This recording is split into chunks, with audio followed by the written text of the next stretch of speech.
Good afternoon, fools, and welcome on joining us here on the YouTube stream right now. My name is Jose Najarro. I'm here a full contributor, and today we're going to take the time to answer any questions you guys might have in the overall market. If you have any questions, make sure to find us at Slido, code Fool24 to get those questions to us. And to the members joining us on the Motley platform, we've been on for a few hours already, so we still have some questions on queue. Like I mentioned, my name is Jose Najarro, and I am joined by Neil. Neil, how's it going? All good. All good. Good weekend so far. Yeah. Happy to be back. So originally there was a change in cast. We were supposed to have someone else, but I actually enjoy Neil a little bit better. But don't tell Tyler that. All jokes aside, Neil, we were just kind of talking about in our previous hour. We ended kind of the discussions on GPUs and why maybe companies like xAI and OpenAI would purchase their own GPUs outside of renting. And I think my answer there was those companies want to have the control of their own hands. Is there any other reason that maybe I might have missed, Neil, that you think why companies like xAI and OpenAI would want to build these massive AI infrastructures themselves, then have somebody else rent out the GPUs?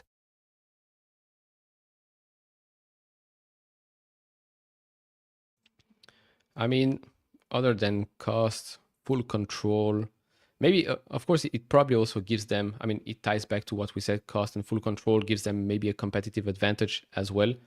But other than that, I think that's the most important parts for them.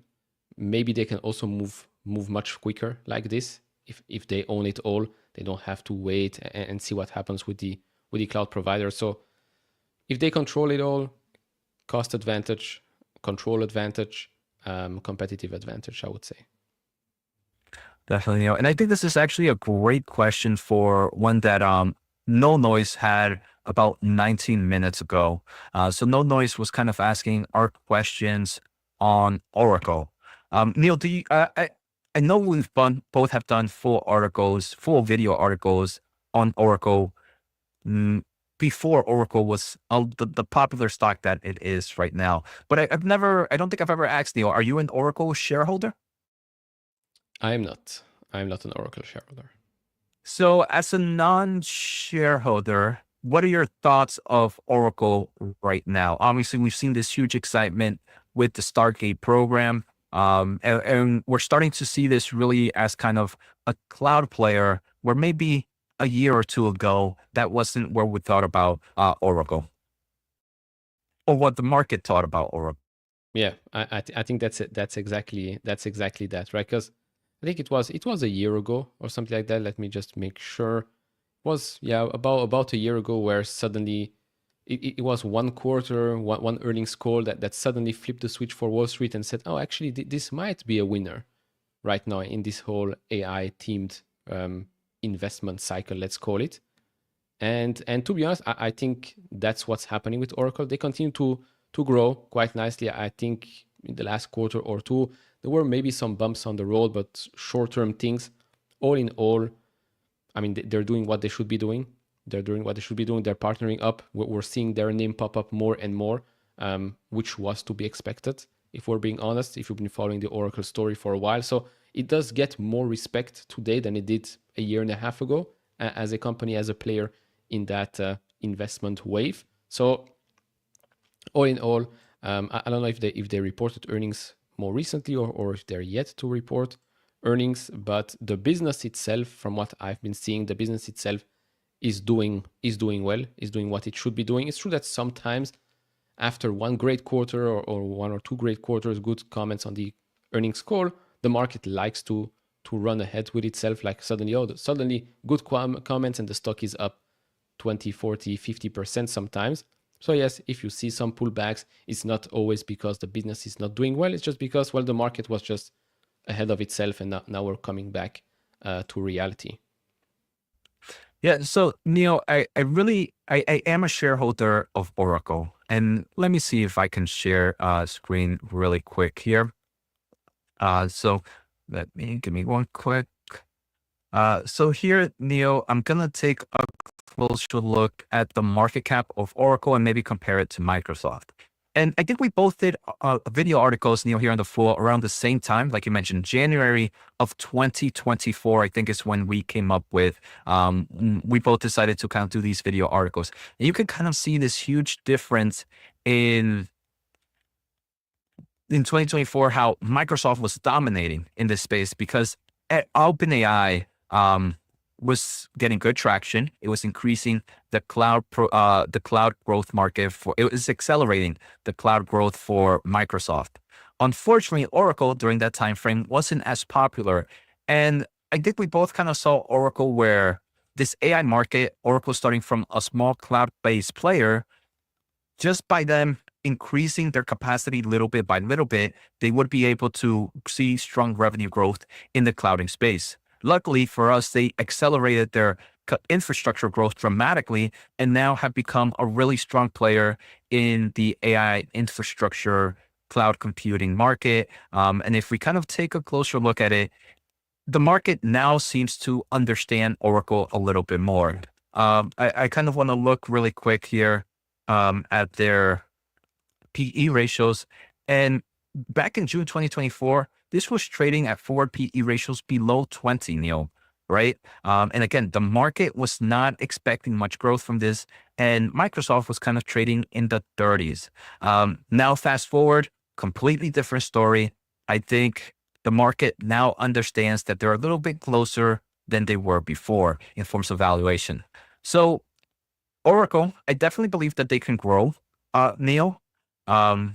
But I think now the risk to reward ratio has gotten smaller as the market now understands Oracle. Now the unknown here is the Stargate program. How big can the Stargate program really be? How much is OpenAI? How much compute is OpenAI going to really need throughout this few years? And will Oracle grow at faster levels than the market thinks? So I think the Stargate program is going to be one of the biggest unknowns for them that can really help this stock either meet or beat completely expectations. Yeah, I've in the meantime taken a look at remaining performance obligations, and last quarter that reached $97.3 billion, and that has increased over the last 2 years by 60%. So a compound annual growth rate of 23.3%, which is, and that's when you're seeing like huge increases. We went from, when was it? November quarter of 2023, went from $65.5 billion in remaining RPO. And then that jumped to 80.2. And then afterwards, that jumped to $97.9 billion. So there's definitely a huge backlog that they're still having right now, because that thing is very, very close to $100 billion at the moment.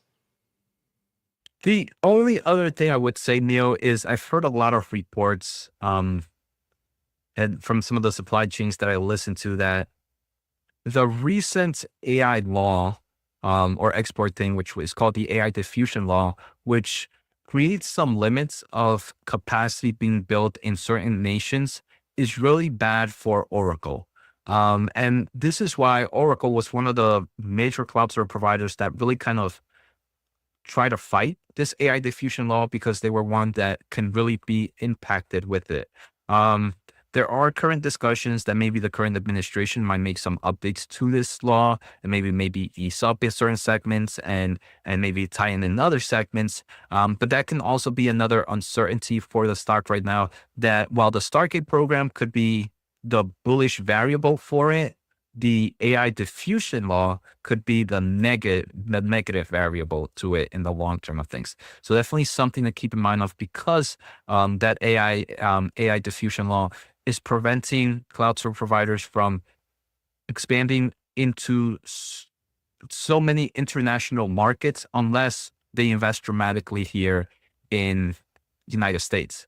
But now that I think of it, I wonder if that Stargate program is a way for them to increase the capacity here in the United States and still be able to grow in those international markets. Yeah, and I mean, we're only going to get that answer when we know like what percent of that project are they going to be part of. So remains to be seen. I guess that's TBD for now. Neil, there was another question here from Ed 5 minutes ago. Next week, which company earnings will you be paying attention to and why? I'm pretty sure, Neil, you might be Googling earnings calendar right now. So let me know when you have it open, and you let me know some of the ones that you are curious about.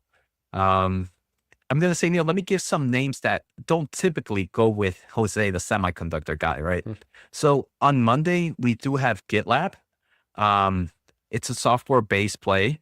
Well, I'm not a software engineer. I've messaged a few of my software friends and said, hey, look, if GitLab was to be removed, how much would you hate it? Or how much would your work be impacted? They said their work would be impacted a lot. So that's what I like to hear, right? Kind of a mini snap test. So on Monday, GitLab is one that I'm kind of curious about. On Tuesday, let's see, one that's not in my wheelhouse, but I wouldn't mind listening to. I don't see anything. Maybe if I can pull it up to share my screen, then we can have the full calendar. Voila. So yeah, I think on Tuesday, CrowdStrike is the one that would be the most interesting. Yeah. Maybe C Limited as well before the market opens. I think that's what I'm looking at on Tuesday, those two companies. Other than that, after the I'm curious, Neil, week, about right?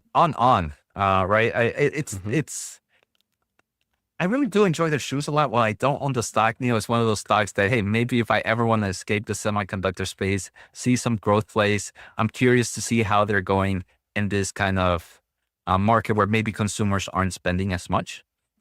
Yeah, and plus, if anyone's a Nike shareholder, you would definitely want to hear what they have to say, for sure.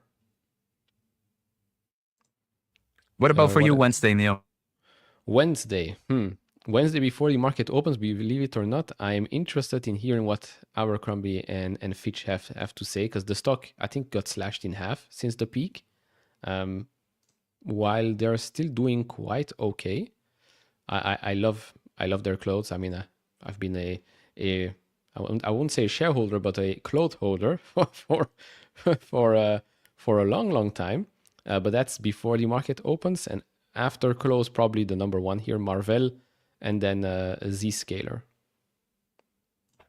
Yeah, agree, Neil. I think another popular one right now, again, more just for curiosity, not for any investment. I think the one on top, Rigetti, is a quantum play. So more just curious of what they have to say. But again, not for any investment styles. And back on your before open on Wednesday, Neil, Abercrombie, every time I go to the mall, I feel like back then, some of their biggest competitors here in the US were kind of like the Aeropostale, the American Eagles.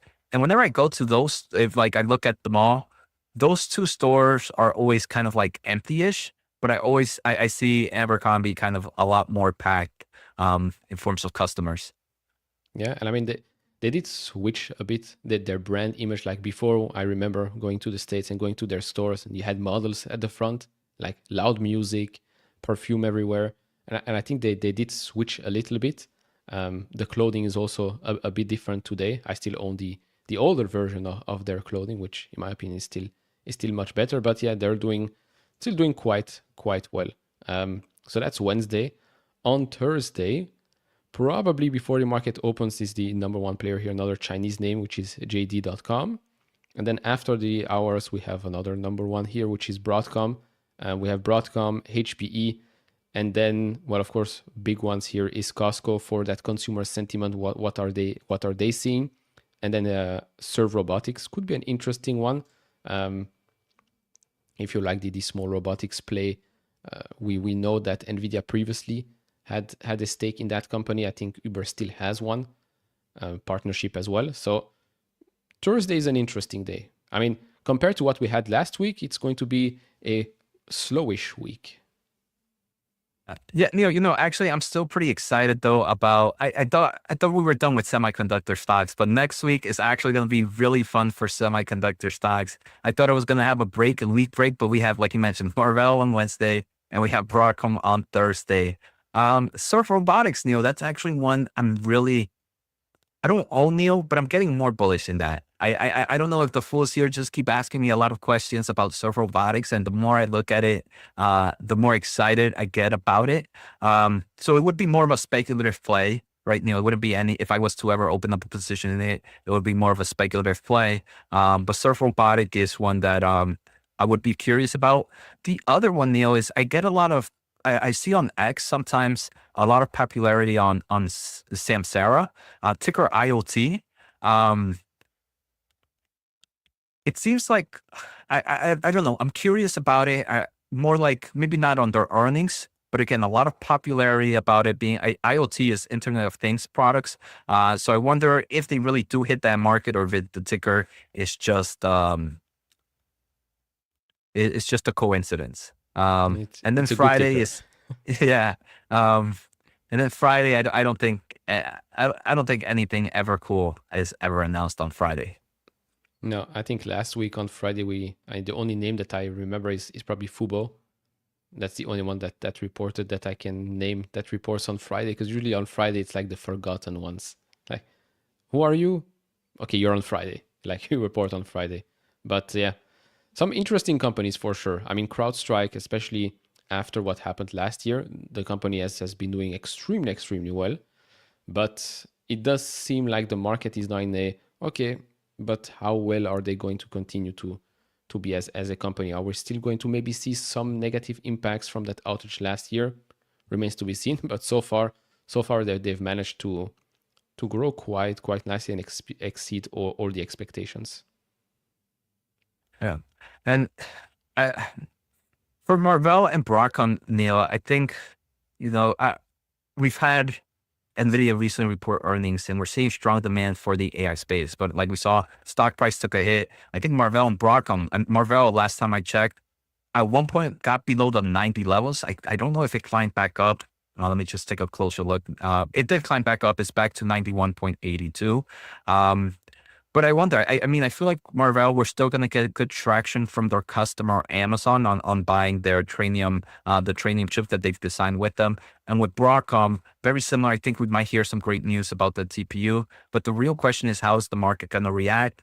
Because we've seen a market where NVIDIA is still very much growing well and has good visibility, but still drop.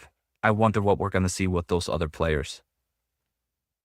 Yeah, I mean, if macro sentiment is better next week, if the market is in a better mood, then some of these companies might get a more positive reaction, because I did get a feeling that this past week specifically, no matter what you reported, you were coming down after hours and the next day. So we'll see. It's an interesting week. Three important companies with CrowdStrike, Marvell, and Broadcom reporting next week. Definitely, Neil, and thanks for pulling that one up. Let's see. Let It Ride, about 12 minutes ago. What stock do you think it's overhyped beyond its fundamentals, and what stock is underhyped? Go ahead, Neil. I'll let you go first. Thank you. You're not even letting me think for a second here. But I don't. All right. I was gonna say, Neil. All right, let me make it easy while you think. At least right now, I think there's a sector that I can say feels very overhyped in forms of fundamentals versus stock price, and I think that would be the quantum computing market. Neil, I mean, I think the stock prices have pulled down a nice amount ever since, I think, in their December highs. A lot of them are down like 40-50%. While I do believe in the long term, quantum is going to play a very important, it's going to have a very important place in the AI market, in the overall market in general. I don't think it's there just yet. So I think there was a lot of excitement for the stock. And I think the stock market, while there are some companies that do have some form of quantum solutions right now, I think the market is pricing those quantum solutions to be more in crazy consumer numbers, where they're probably going to be more in very small niche market numbers. So again, while that technology, there might be certain players that technology might be here in one way or another. I think the valuations of the stocks are overhyped based on what they could achieve in the short term. Okay, we'll touch on the overhype, and then we go into the underhype part of the question. So +1 on the quantum names for sure, and I think I'll add also some smaller AI speculative names. I think a lot of those names have run up quite a lot. Of course, in more recent weeks, a lot of them have gotten their valuation slashed in half. SoundHound, I think C3 AI, maybe even Big Bear AI, or names like that have gone up a lot in recent months, yet valuation it does not get backed by the business, by the fundamentals at all, which is probably why we're seeing that these stocks are down 50%, maybe sometimes even more. So I would say the quantum team, the speculative small AI player team, those have been overhyped quite a lot. Underhyped, underhyped, I think I'd have to put some fintech players there. I think fintech has been underhyped and has been under pressure a lot, yet a lot of those players have been doing quite well. I'd say that even with the current year-to-date performance, some Chinese players like Alibaba, Pinduoduo are still, I won't say now that much underhyped, but price to valuation wise, even after I think Alibaba is already up 50% or so year-to-date, it's still far from what I would say is very expensive or even normal valuation. Of course, you have that risk that it is a Chinese company, geopolitics and stuff like that. But I think if I have to put underhyped, it's probably these segments, Chinese names and fintech. Of course, like we can talk about the AMDs and stuff like that, but we've been talking about that for too long. So let me put in the fintech players and Chinese names. Neil, I'm gonna say well, first, for all the members that might be watching on the YouTube stream and you want to get some questions, go to slido.com, SLIDO.com, and code Fool24. This would be a great way to kind of get questions to Neil and I. Now, Neil, in forms of underhype, I feel like I talk about this a nice amount. I sometimes have my head too buried too much in the semiconductor sand. So I don't know too many companies outside of the semiconductor market that I would really like to invest in. In forms of underhype in the semiconductor space, I'm gonna sound like a broken record. Semiconductor equipment players, I think they are very cheap right now. I think there's a nice amount of tailwind for that industry as I do believe AI is gonna cause eventually, maybe not this year, Neil, but eventually it's gonna cause a nice growth in consumer products. It's going to create kind of a refresh cycle in the consumer space and this is the most important for the equipment players because like we talked about in the last hour, Neil, manufacturing lines from TSMC and stuff like that build the chips, the ones that really build up the volume numbers for them are the consumer products. So AI can help with that. If you do believe robotics eventually will be a big player, and let's say not just in, let's eliminate consumer, but let's say if they become a bigger player in the industrial space, that's a lot of chips, right? So you're going to need a lot more manufacturing lines to build those chips. And then what other type of technologies? If augmented reality really becomes a thing, more chips that go into those products, virtual reality, drones, car automation, smarter cars, like all these are showcasing that the consumer market can see a growth in technology, in technology needs or chip needs. So equipment players for sure. I think would be a market that I think is underhyped right now. And like you mentioned, some stocks like AMD, where many people call it the next Intel, like you mentioned, Neil, is another one that's a perfect underhyped stock. When you start to compare it to a company that's unfortunately not doing the best right now. Although year-to-date performance, not bad for Intel. I have to protect my Intel, my my sweet little Intel. Let's see if we've got some other questions coming in.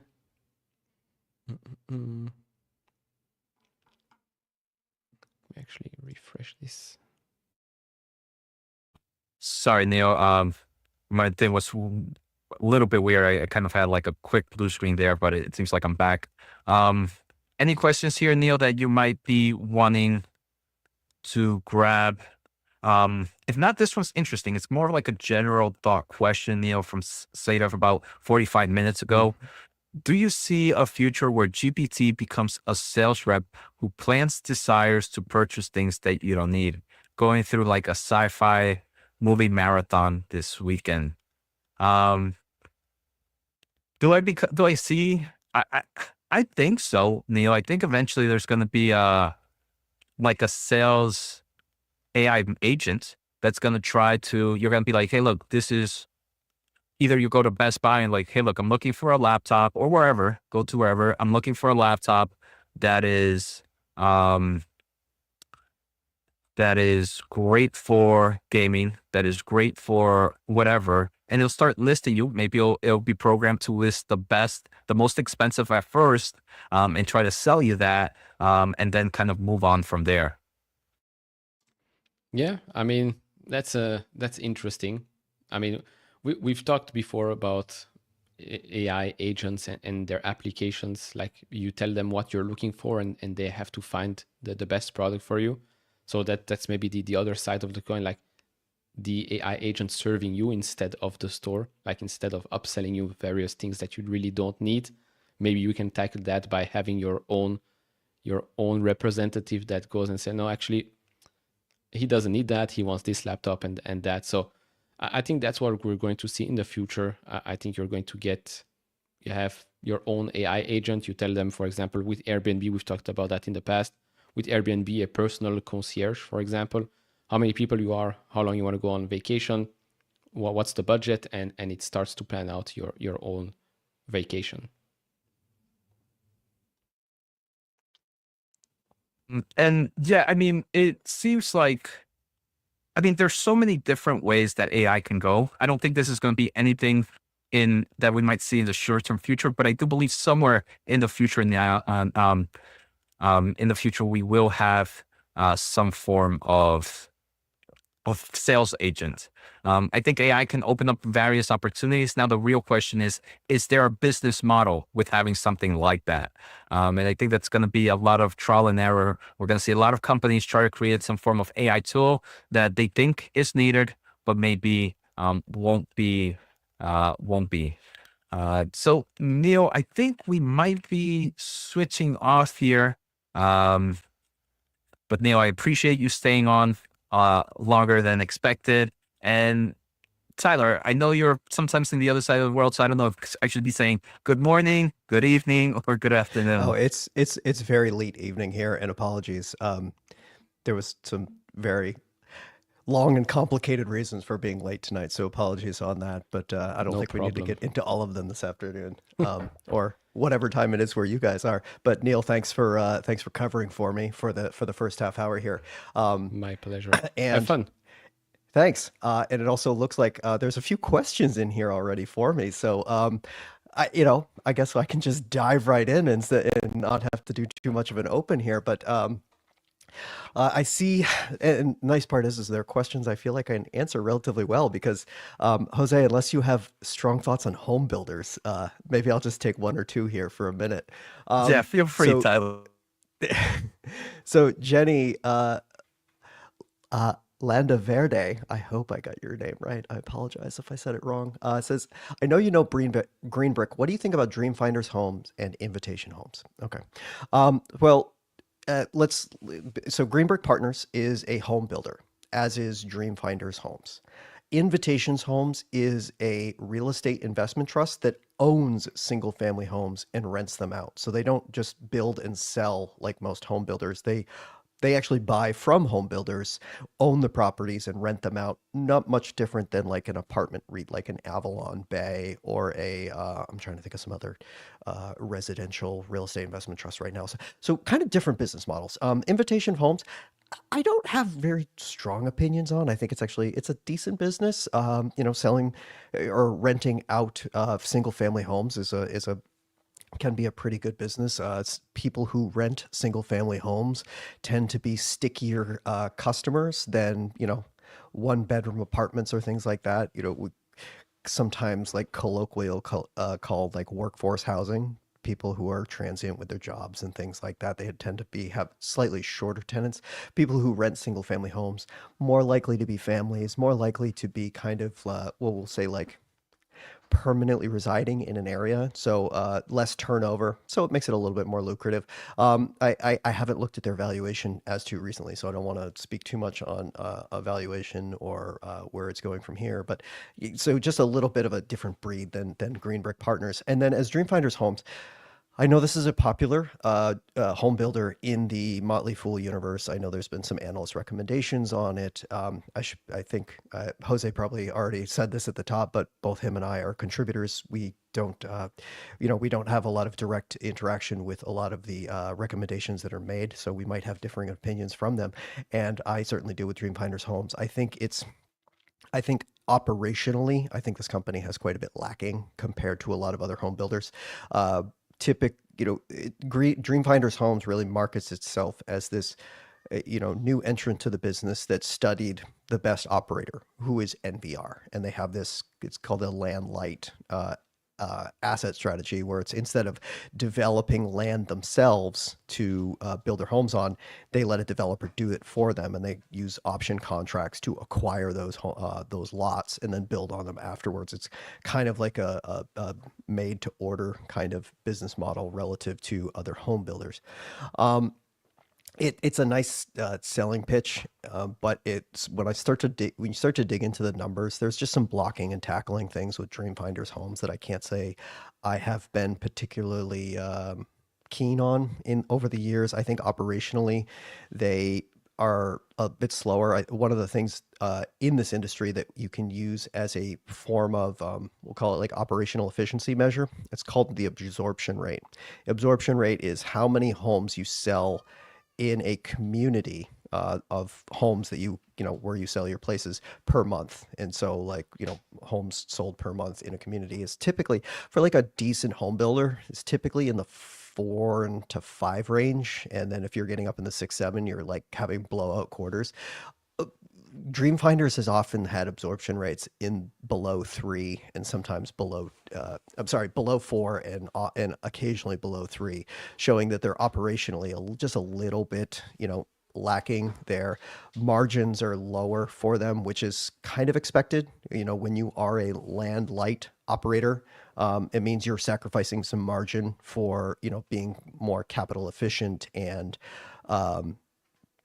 and kind of like that insurance if things really go sideways, like we saw in the Great Recession. Like you don't have a bunch of like land just sitting on your balance sheet, collecting dust basically.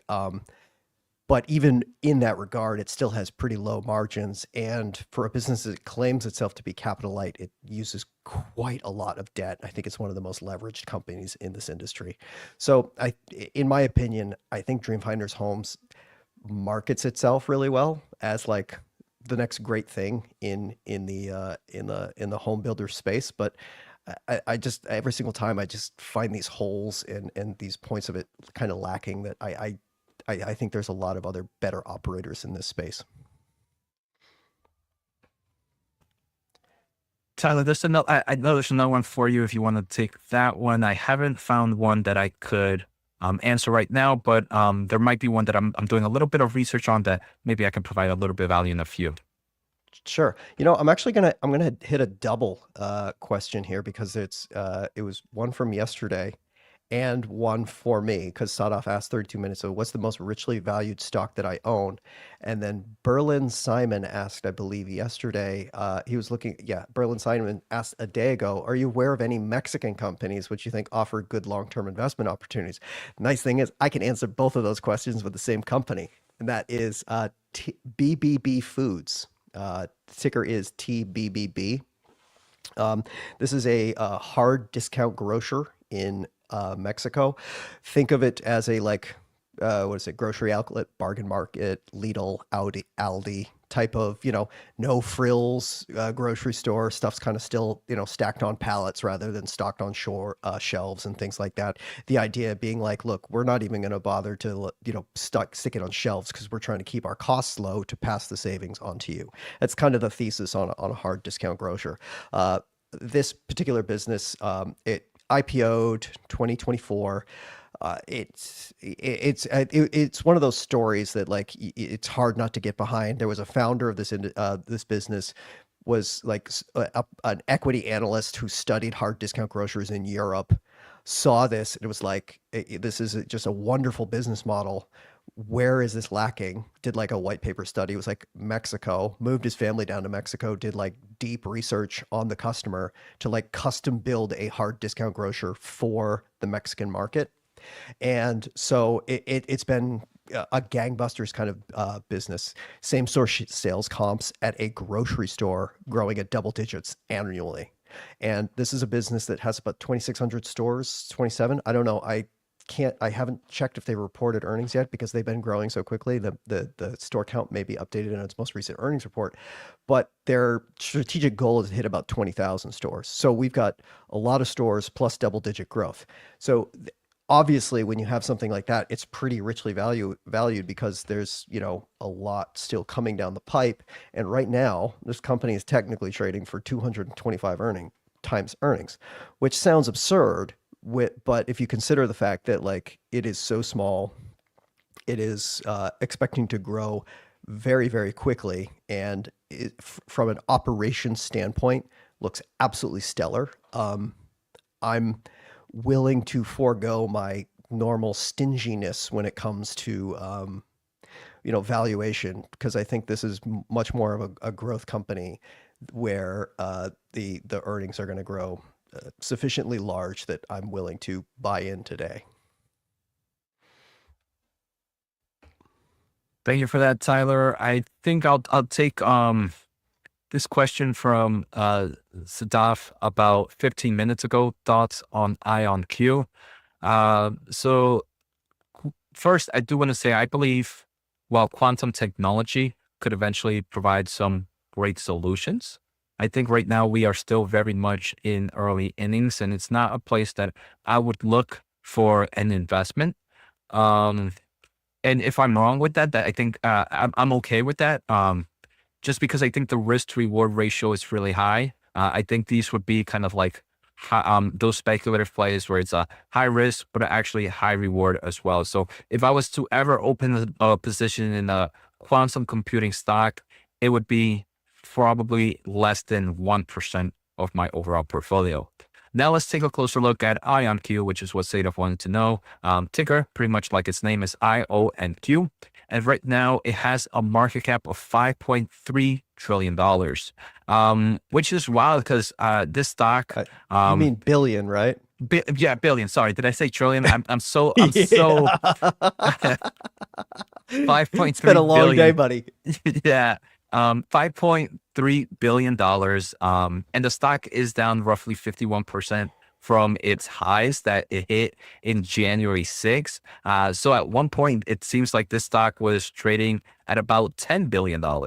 And kind of looking at at their most recent earnings, Tyler, the reason I'm not too excited about it, even after a 50% drop, is they just reported their Q4 on February 26th. So just a few days ago. Full year bookings grew 47%. So they are definitely growing at some nice levels. But even with that growth, it's only about $96 million. So just trading on, it's about right now, after a 50% drop, is still trading at north of 50x bookings bookings to price to bookings ratio. And I think that is extremely high. Revenue was about $43 million for the year. And again, it's still growing at impressive levels. It nearly doubled versus same time last year. But again, the valuations I think are getting too high based on what this company can actually provide in the short term of things. Unfortunately, on the loss, they're still losing about $200 million per quarter. And for the fiscal year, it actually lost about $336 million. And again, this company made about 50 million in revenue. So huge loss to revenue numbers right now. The other thing that I'm not too excited, and this is normally something you see kind of like the startup phase or brand new technologies or brand new or exciting technologies, is high stock-based compensation. Stock-based compensation for this full year was about $107 million, and that was up from $70 million a year ago. So over a 50% growth in stock-based compensation. And again, even stock-based compensation is higher than this company's total revenue. So all those in forms of financial don't paint a great picture for me. So again, while quantum computing can have a place in technology and can be the next tech era, I still believe we're still in early innings, especially when it comes to the valuations that we're seeing a lot of these quantum computing stocks being in. $5 billion for a company that's doing not even 50 million a year. I personally wouldn't be excited about that. Can't say I know anything about IONQ. So just like Jose's comments on home builders, I'll leave Jose to that one. But I will hit a question from yesterday. I know Jimbo has a question, as a frequent listener, and hopefully is currently on. But Jimbo has a question asking, why is ticker LNTH multiple so low? Has this business been disregarded, and why?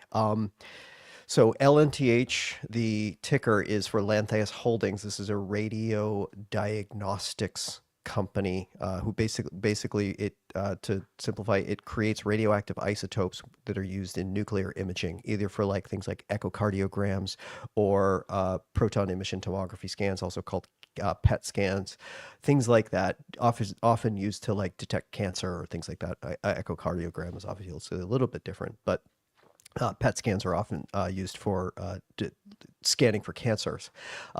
It recently had a radio diagnostic agent called Polarify, which it has been exceptional at detecting prostate cancer, especially prostate cancer that has metastasized in the body outside of the prostate area.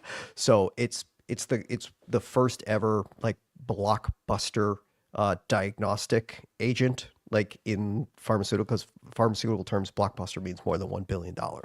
So it crossed the $1 billion in sales this year. And there was a lot of reasons for that. You know, its adoption rate has been growing almost every year. Obviously, screenings for prostate cancer continue to go up with a aging demographic. You know, baby boomers getting to that age where they start doing scans like this more routinely. And then also, the Center for Medicare and Medicaid Services came to a pricing action that said that this diagnostic agent can be billed separately from the scan itself. So it's a nice pricing boost on top of this. So from an operational standpoint, it has Polarify. It also has that echocardiogram agent, and have been very, very strong sales agents for this company over the past couple of years. It's grown quite a bit.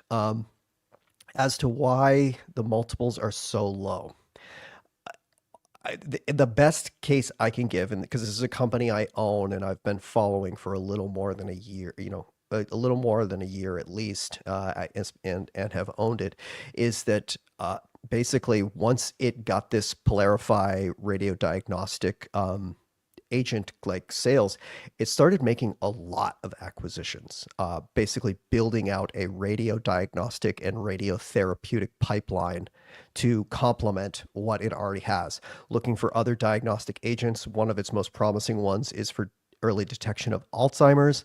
And some of the radiotherapeutics they're using is to like pair a radioactive isotope like the one used for prostate, pairing it with an actual drug.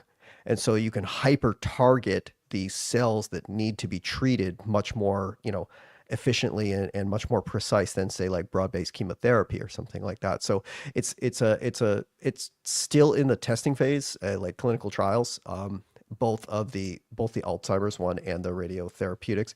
But the nice thing is that, the therapeutic is approved, the radiodiagnostic approved, like, it seems like it's a pretty promising one.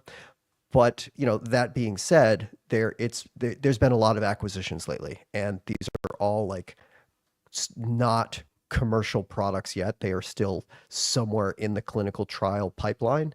And while, it's kind of, I don't want to say like buying lottery tickets. It's a little bit more probable than that.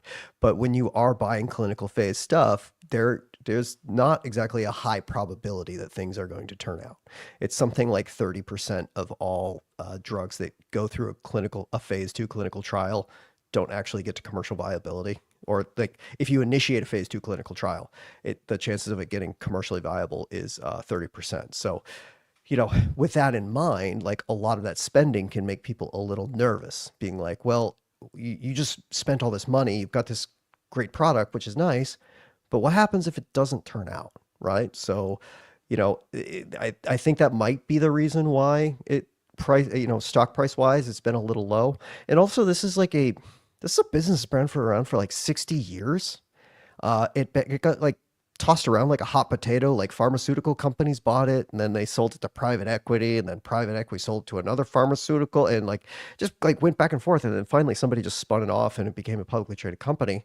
And then it finally had this like big pop with Polarify. So there might just be a part of like, well, this was a garbage business that just kept getting tossed around other companies for so long. Like maybe it's not that great. But I think with the advent of these new agents, maybe people might be overlooking it a little bit valuation wise, provided, of course, some of that development pipeline actually turns out.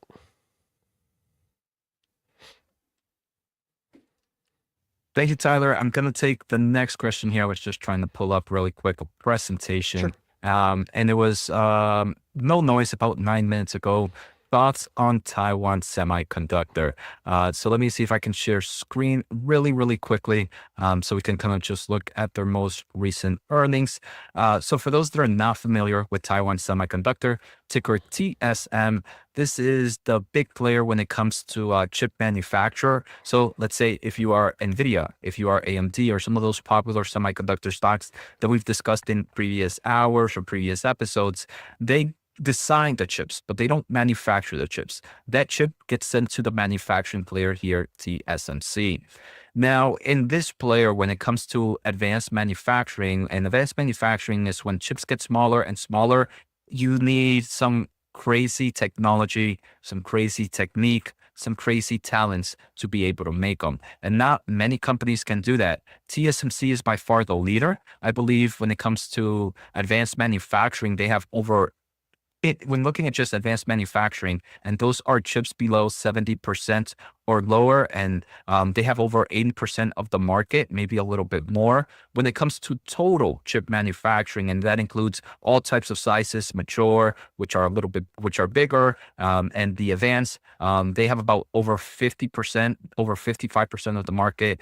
Second in line is Samsung, and last time I checked, it's the gap difference between number 1 and number 2 is insane. Number 1, like I mentioned, over 50%. Number 2 is in the teens. So a wide gap.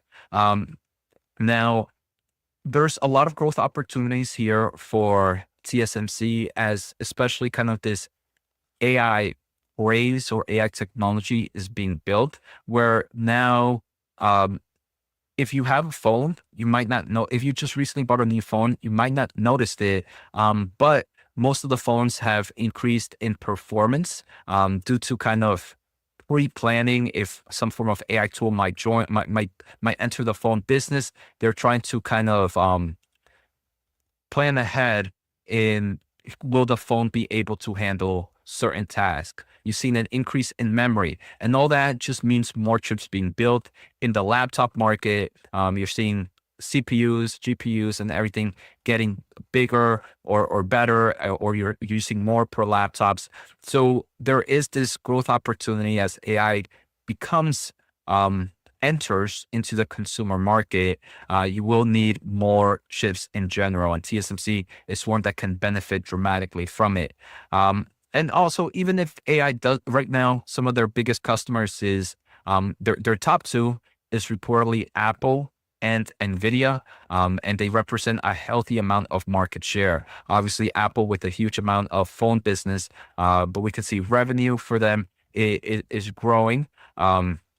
53% of their revenue comes from the high performance computing, 35% comes from the smartphone.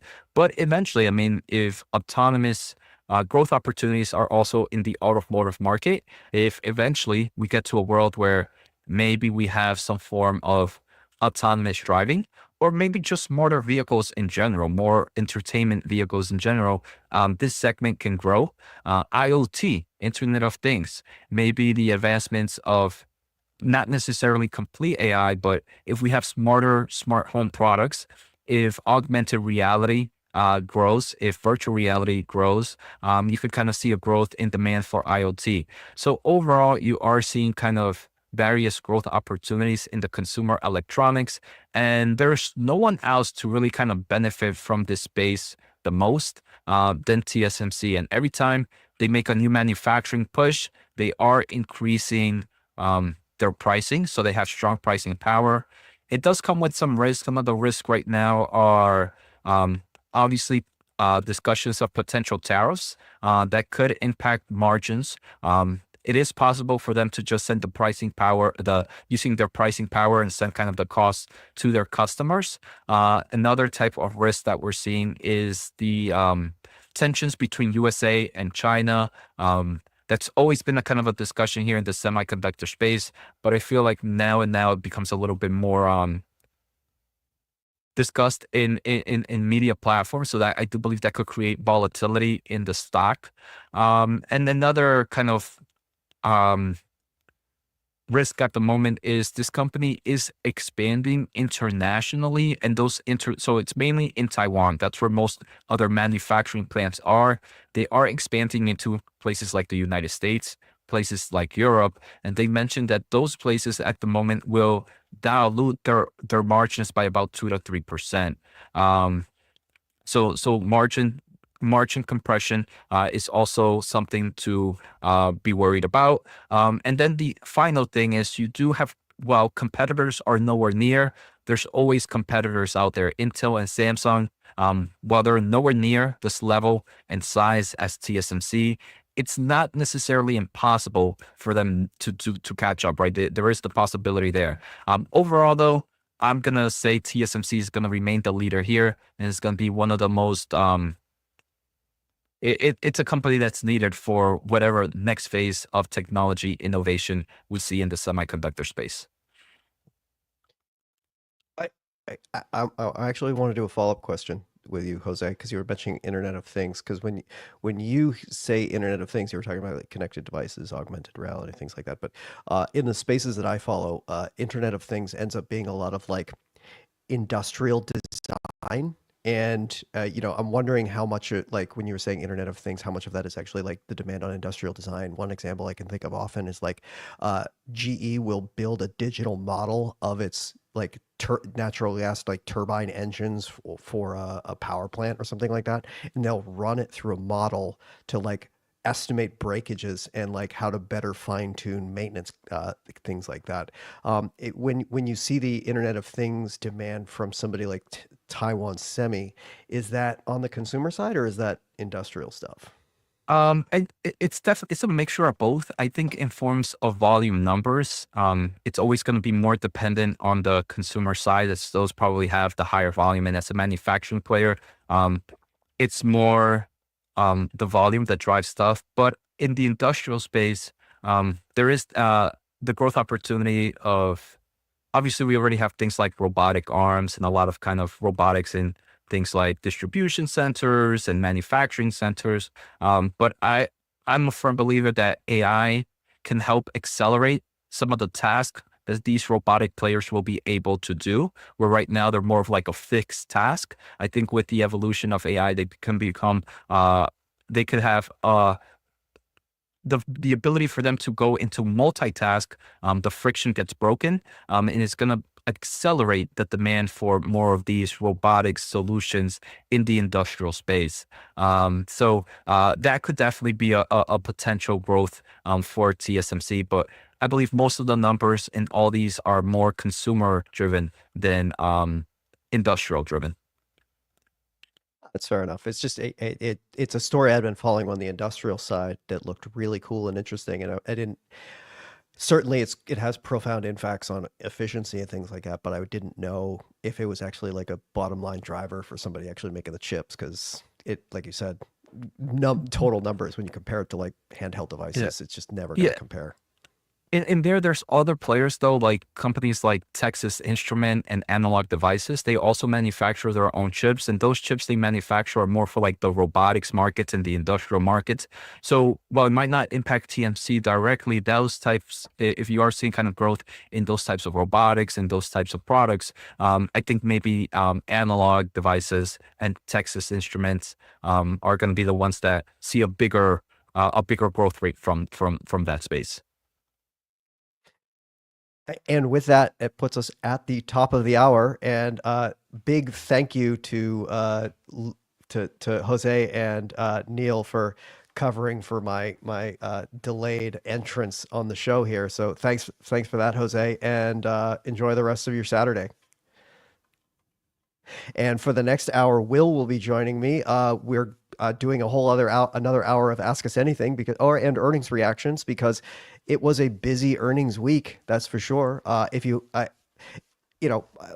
and I are going to do our best to cover whatever questions you may have with companies in earnings season. I'm sure there's a lot of them that Will can cover. There's a few I can cover as well. We'll do our best to cover those. But while we're getting started, and because people are bringing in questions earnings related, Will, was there a particular earnings call or earnings report this past week that really stood out to you in either a positive or negative way?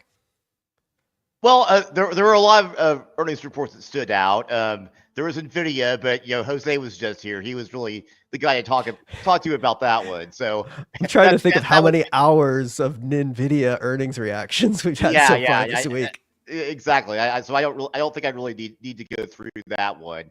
I also covered Home Depot and Lowe's yesterday. And for those of you who might have missed those episodes, there was nothing, nothing, too surprising with those reports. Those companies are, as you know, are in the home improvement space and are direct competitors. And they're both being affected by the economy and high interest rates to a degree. But I didn't see anything that really, would upend any business models or investment theses. So it's kind of steady as she goes for those. The one I'm going to cover today is Warner Brothers Discovery. Bear with me while I bring that one up.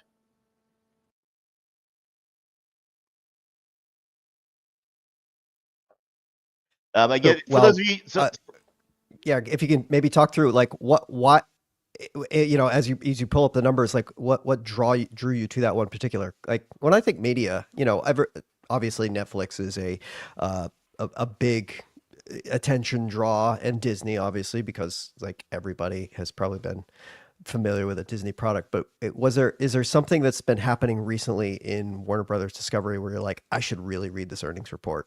Well, I was covering AT&T a lot. For those of you who know AT&T stock, they made some very expensive and not so good investments in both DirecTV and what became Warner Media and what is now a part of Warner Brothers Discovery. So, and they eventually did spin that off, where the Warner Brothers part of the business merged with Discovery, and so that's a separate business now. I guess I was drawn to it for that reason. I like to follow the streaming industry, so that one was part of it. it wasn't really that great of a report. It did. The stock went up, shot up immediately after the report, just because they have about approximately 117 million subscribers for their various platforms. And those platforms include Max, which was the former HBO Max, and Discovery, and I think some others. Most of their money, however, comes from distribution, meaning the incumbent cable TV. I think that's going to be going away at some point. But I mean, that actually held its own. It was flat flat for the fourth quarter, down only 3% for the year, which, considering what the state of that business, I think that wasn't that was actually pretty good. Advertising revenue was down 12% for Q4, 7% on the year. And content, which is the streaming services, even that was down 2%, and then 8% on the year. I just want to highlight this because I really struggle with this business. As a fan of films, and I just someone who likes to follow the entertainment industry, I kind of like to see this business succeed. But at the same time, it's pretty clear the streaming platforms don't bring in the revenue that the incumbent cable platforms did in the past. And I think the industry is going to have to accept that. And I think that's kind of hampered both Warner Brothers Discovery and then stocks like Paramount as well. And also the part of Disney anyway that's not tied to the theme parks and the cruises, that specifically Disney Plus and ESPN Plus. Which I think those businesses have shown the same struggles, although at least Disney has the other businesses to kind of counteract that. Unfortunately, Warner Brothers Discovery is just its media businesses, so it's kind of suffered as a result. I'm not projecting that these companies are going to fall off a cliff per se, but just the fact that they're struggling to earn revenue, and they're in a very competitive environment where its cable business is dying. It's going to have to compete with other streaming services. I'm not really bullish on this business. I think it was a good report considering, but I'm just not really so optimistic for that reason. Just looking at the valuation. Bear with me a second on that. I'm going to have a follow-up question for you when you get done with evaluation too, because I'm not 100% sure if this is a investment thesis altering component of whether Warner Brothers Discovery or not. So I'd like to get your thoughts on it when you got their valuation. Yeah. So looking at the forward PE is not 905, so it's not profitable and looking to be barely profitable.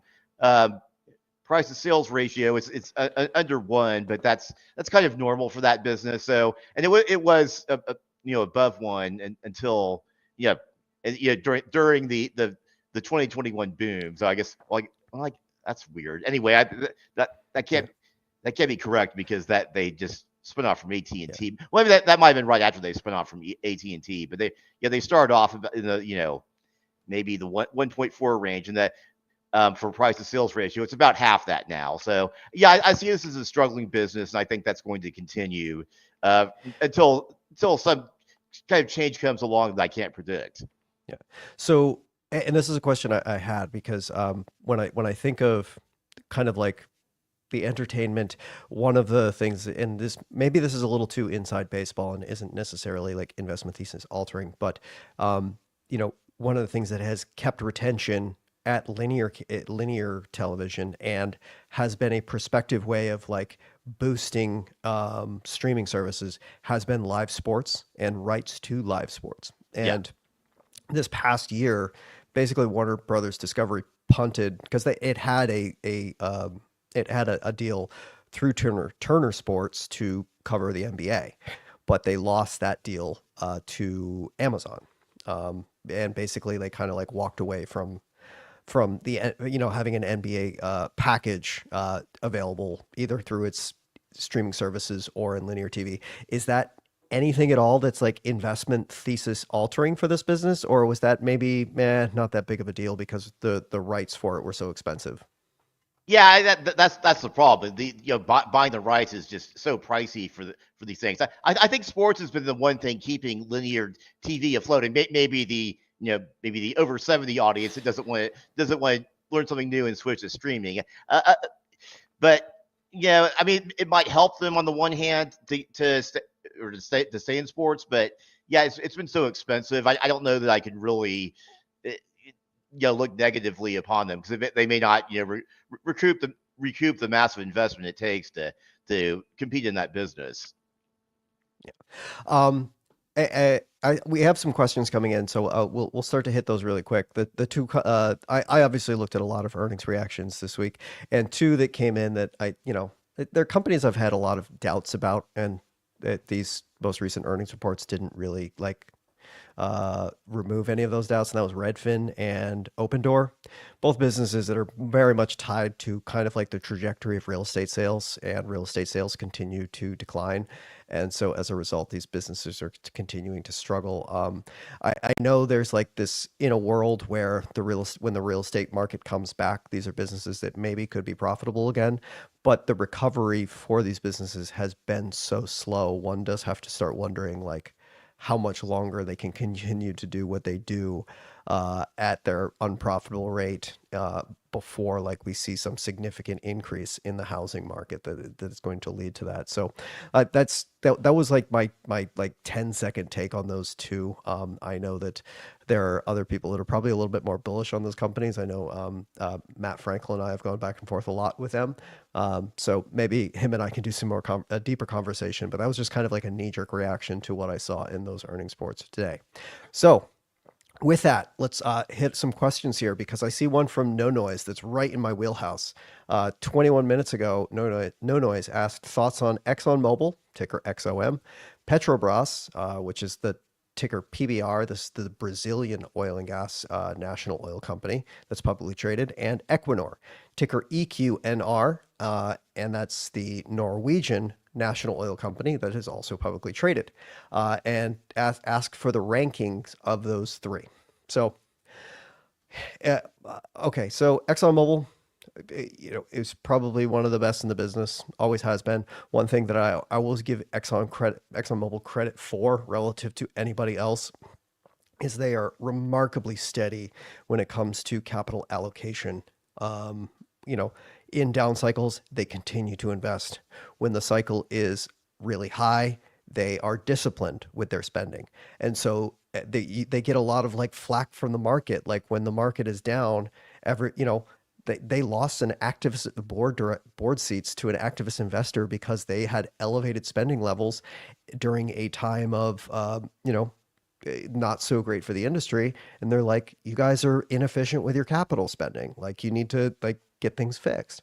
But this has been what they've done for decades upon decades. It's like, well, everyone else is weak and pulling back. We are going to keep spending, and it's going to pay off when the market turns.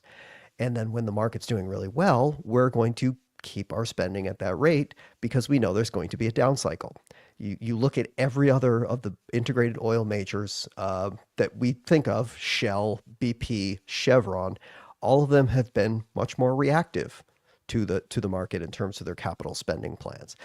Maybe when times are really good, they'll greenlight some 10 to 15 year mega oil project that is going to cost them tens of billions of dollars to develop, and then like it's about to go online right in the middle of a down cycle or something like that. So ExxonMobil, excellent allocator long term, always priced at a slight premium because of that. So just to keep that in mind. Petrobras is a business that used to look like hot garbage, but has done a much, much better job. During the 2010s, they just, the way that it was structured was just kind of wrong. The Brazilian government required Petrobras to have like a 40% stake or more in an operator stake in every single project of oil in Brazil, which was just unsustainable. The amount of spending that they had to do to keep that afloat was borderline bankrupting the company. Fortunately, cooler heads prevailed, and they were kind of like, well, you don't have to be the operator on everything, and you guys can sell some working interest and work down debt, because there was a point in the 2010s where they had, I think they were the most indebted company in the world. And so between that and there was some scandals related to actually the current president Lula in his previous administration, there was some like backhanded deals about spending on some projects that resulted in a lot of kickback schemes, and Lula actually went to jail, but now is president again. That actually goes to probably the reason I've been a little bearish as of late, is because I did own this company actually for a while, and then thinking that the board of directors had some pretty ironclad like capital return programs, disciplined spending, and then the president like changed several of its board members and told them to change their capital spending priorities to spend more in Brazil to keep their gas prices down for its citizens. And so like it kind of spooked me out of the company a little bit, because I was like, oh man, I feel like I've read this, I've seen this story before. So far that hasn't necessarily been the case for the company. It still has like a 20% dividend yield, probably because everyone's so spooked of repeat performances of years past. So of those three, that I'm probably lowest on my my ranks. It's funny, I've actually owned all three of these companies at some point. And then we'll go with the one that I still own, which is Equinor, Norwegian oil and gas company, pretty heavy on the production side, but it has like a very advantageous reservoir base, because it basically runs the Norwegian continental shelf. It's a very, very productive, low cost base of production, and is responsible for a significant amount of natural gas production for continental Europe. I think there's, at one point they were like 30, maybe even 40% of natural gas sold in Europe at one point. So very, very significant contributor there. And that matters because gas prices in Europe are much, much higher than they are here in the United States. And so the profitability on that has been considerably better. I think they've also been a relatively good capital disciplined company, not spending too much. Norway has been, as the state fund has tried to like temper their oil growth, been trying to push them into renewables growth, which would normally like be a little bit of a red flag, but Equinor has been one of the very rare cases of an oil and gas company that can generate sufficient returns on their renewable portfolio. They found like the one niche that they could do. It's like, hey, we're really good at constructing things offshore to build oil. What if we're good at constructing things offshore to like make wind turbines? And it's actually worked out. Like they have better than double-digit returns on capital for renewables, which in the oil and gas space is unheard of. So, kudos to them for finding a way to, in the very, very long-term perspective of this business, finding a way to succeed in a world absent of fossil fuels that may be decades from now, but they have an out, which is impressive. And it's something a lot of other oil companies don't have. So if I were to rank these right now, I'd have to go with Equinor the most, not just valuation, but for the reasons I said, and I still own it. Then I would probably go ExxonMobil and then Petrobras. Yeah, you're talking about Petrobras, a Brazilian oil company. I'm not in that particular stock, but I do own two stocks that are either heavily or primarily invested in Brazil, and I can attest to the political turmoil, surrounding Brazil in general. That would make me nervous if it wasn't for the businesses I was in. But it's always something to watch. They always talk about Brazil. I guess this comment was a little bit unkind. It's the country of tomorrow, and it always will be, because there's so much there's so much potential there with all the natural resources, the large educated population, but somehow there's like the political turmoil always seems to. Yeah, and it's a thing where like political changes in political environments, most of the time, unless it's like, a kind of a static situation, like, corporate governance rules related to, the political environment, maybe those are being loosened or tightened or something like that. Or if they are directly impacting an industry for like a specific reason, I don't normally consider it. But like for a company like Petrobras, where the government is on the board of directors for the company, you can't like separate it. And that's like one of the rare cases where you're like, maybe I do have to pay attention to Brazilian politics, which kind of stinks. Yeah. And so that goes into Sadaf's question from about 28 minutes ago, or 22 minutes ago, rather. How do you traverse the market during turbulent political changes? Well, the short answer to it, that depends on the political change and the market. Yeah, referring to Brazil, the two Brazilian stocks I own, or at least I would, well, maybe New Holdings is one. That one is predominantly predominantly Brazilian, because that's where the majority of their customers happen to reside. They it's for those of you who don't know New Holdings, it's the world's largest digital bank outside of Asia. They've been they've been critical in solving a problem that has long plagued Latin America, that being that they're a cash-based society. And that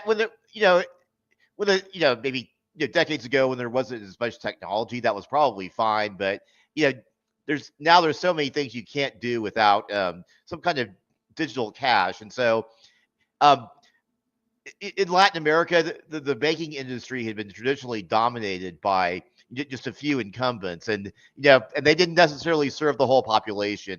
And in some cases, you'd see half the population that didn't have a bank account or a credit card. So New Holdings has stepped in and given some of these customers who hadn't had a credit card before a credit card.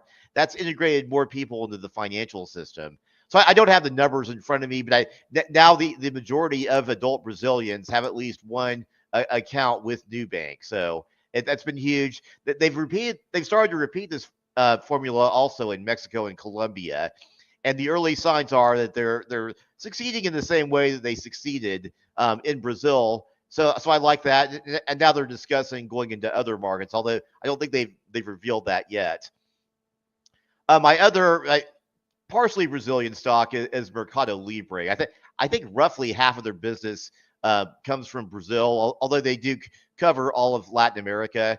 And for those of you not familiar with Mercado Libre, it's a tech conglomerate, basically. So they do well, not really not so much a tech conglomerate, but they do e-commerce, fintech, and logistics. And those businesses work separately and they work together to form synergies. And this company is probably the best company I've ever seen to navigate political turmoil.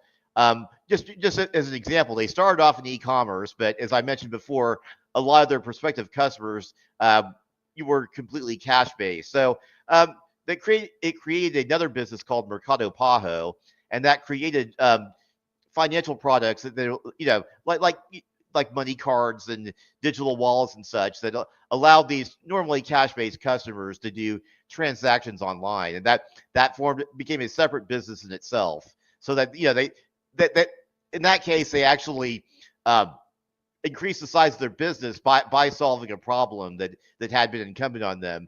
As far as they are based in Uruguay and not Brazil, so I don't think Uruguay they've had as the government coming in like they had with Petrobras and telling them who to put on the board and such. So, but they did start off in Argentina, and because of the political turmoil in the past, they moved to Uruguay, the country next door.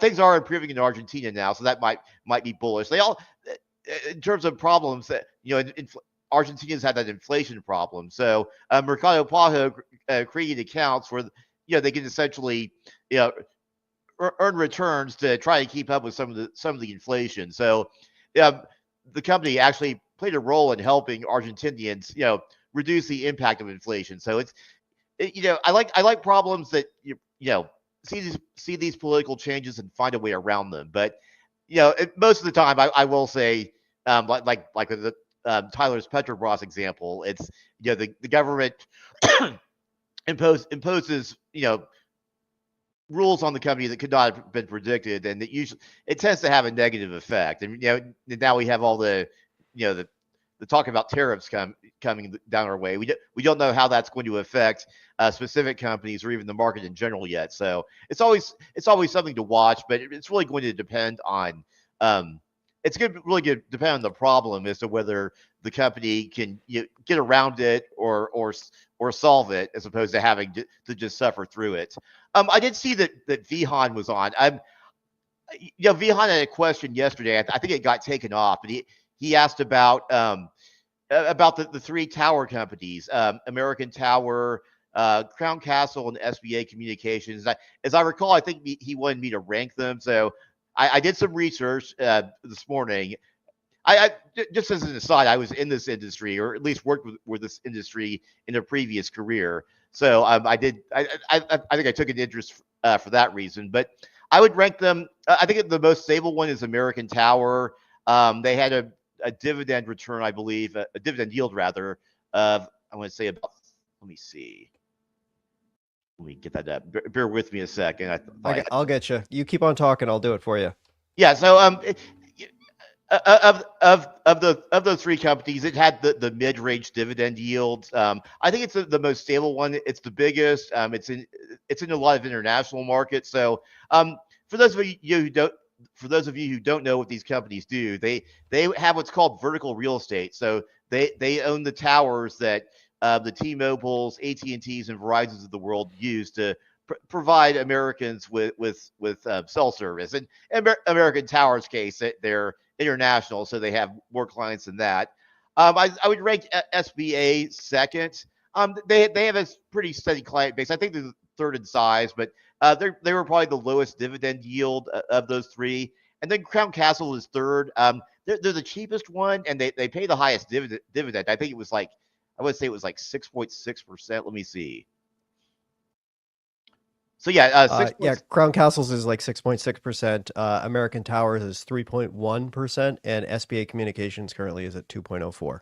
Yeah, the problem is that they're also the worst performing stock, and I think they've taken the biggest financial hit. I think while they are generating enough FFO income to maintain their dividend, it's kind of close. So I am a little bit worried about that one from that perspective. I think they've been increasing dividends annually, and if things keep going the way they do, they're probably not going to be able to keep that up long term. So things have got to change for them really quick to make it pay to take that gamble and buy that stock and chase that high yield. But I will say real estate investment trusts are under such rules that they have to give away at least 90% of their income in the form of dividends. So maybe the dividend wouldn't go away completely in its case, but it is in danger of suffering through a dividend cut if its financials don't improve. Although I will say that, I don't see people talking about satellite technology replacing the cell towers. I'm not quite sure I see that. So I think their revenue stream is generally pretty safe, but it is a bit concerning. So unless you're in a gambling mood, you probably want to take the relatively higher dividend, a little higher compared to SBA, from American Tower, where as Tyler said, American Tower pays, I think, 3.15%, and then 1.8% for SBA Communications. And that for a REIT, I think that's actually a little bit low, although that's well above the S&P 500 average of 1.25%.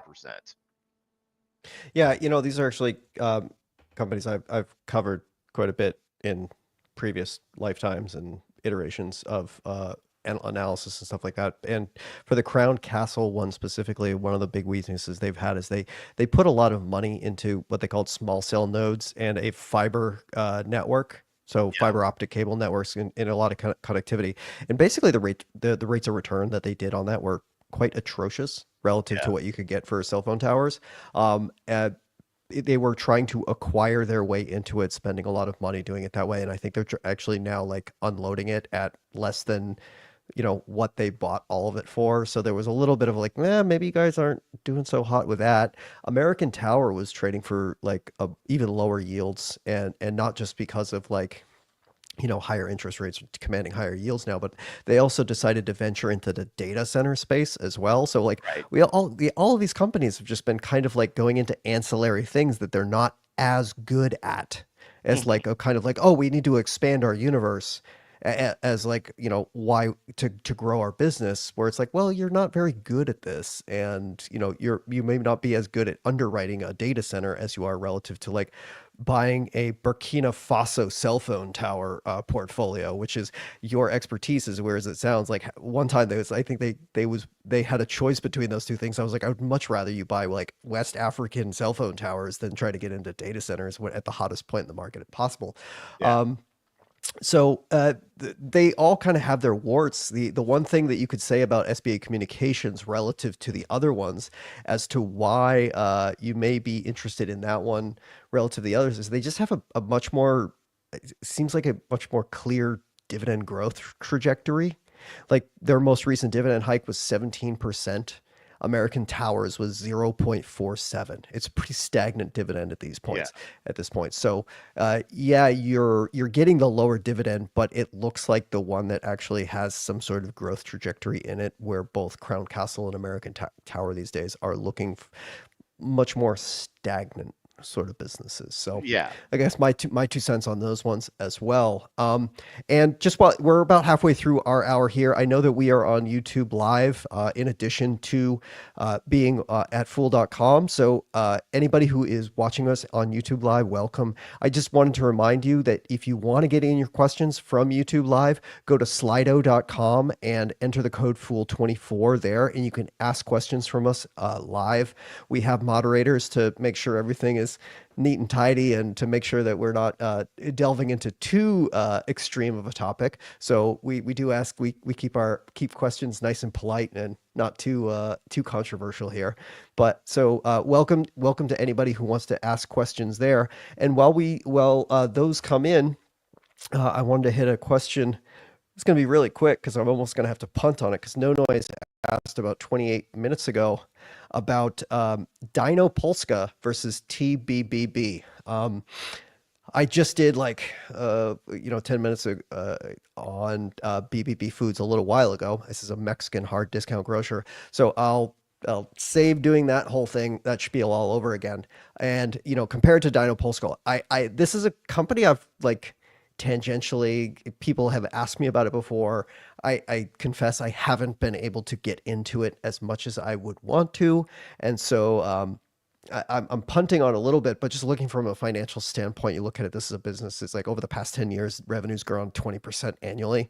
And its earnings went from 32 cents a share 10 years ago to $3 something. So it is a business that has been growing at a spectacular rate. It is in a very durable business like groceries.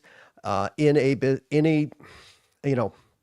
not a Polish market expert, but somebody who's lived in Eastern European countries before.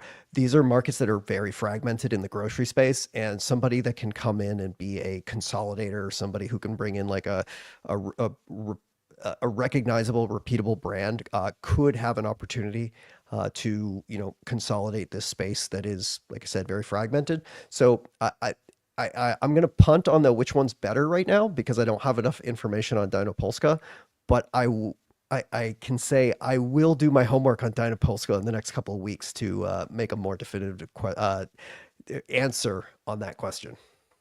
Yeah. Some of these questions, like the one about the cell tower companies I addressed just now, sometimes they require a good bit of research. I don't want to leave you silent for 15 minutes while I make a tertiary look at it and come back to you. So it's best to take some time and then come back and address it on a later show.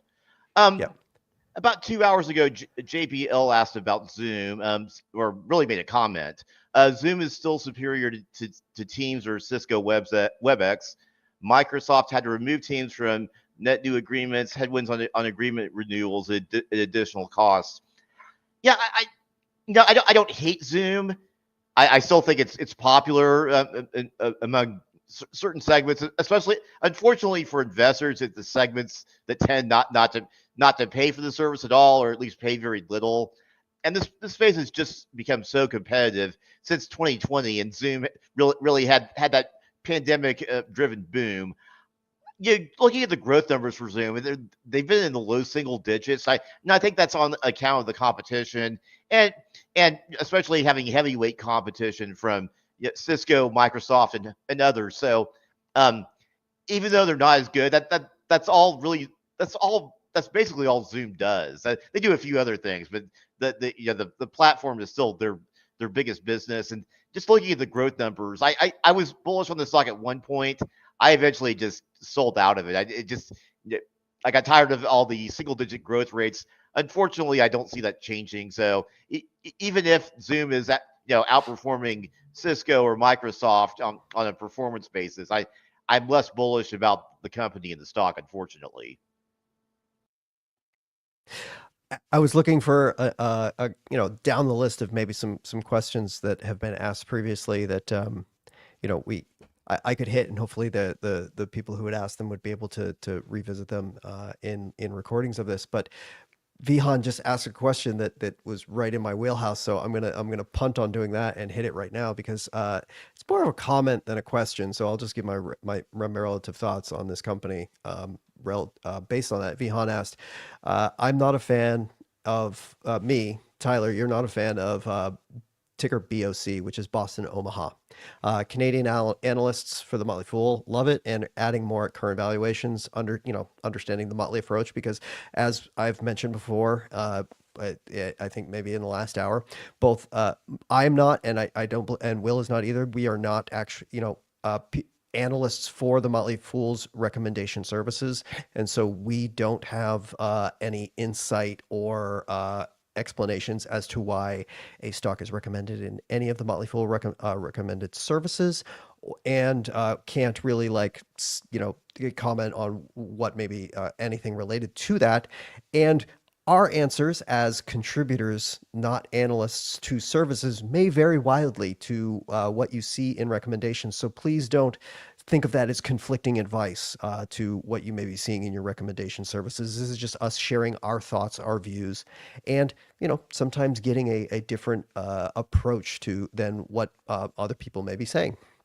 So related to my thoughts on Boston Omaha, this is just, I think there's this, I'm not going to go into my whole tirade that I've done before on people calling it a baby Berkshire Hathaway. That's for a whole other time. Maybe when my blood's boiling a little bit more, I'll do that again. But my general thesis on this business is it's the core idea is like we're going to be in a Berkshire Markel type business where we are an insurance company, reinsurance, whatever, and we're going to use the float to invest in businesses. Their kind of core businesses that Boston Omaha have looked at are things like billboard advertisements, like highway billboards or urban billboards, things like that. I think they also have a cell tower portfolio, if I remember correctly, and there's a couple other things I can't remember. Which, on paper, this sounds like a great idea, like stable cash flowing assets. I know that billboard advertising doesn't sound like the most great business, but it is a surprisingly steady cash generating asset. Cell phone towers, the same thing. We were just talking about American Tower, Crown Castle.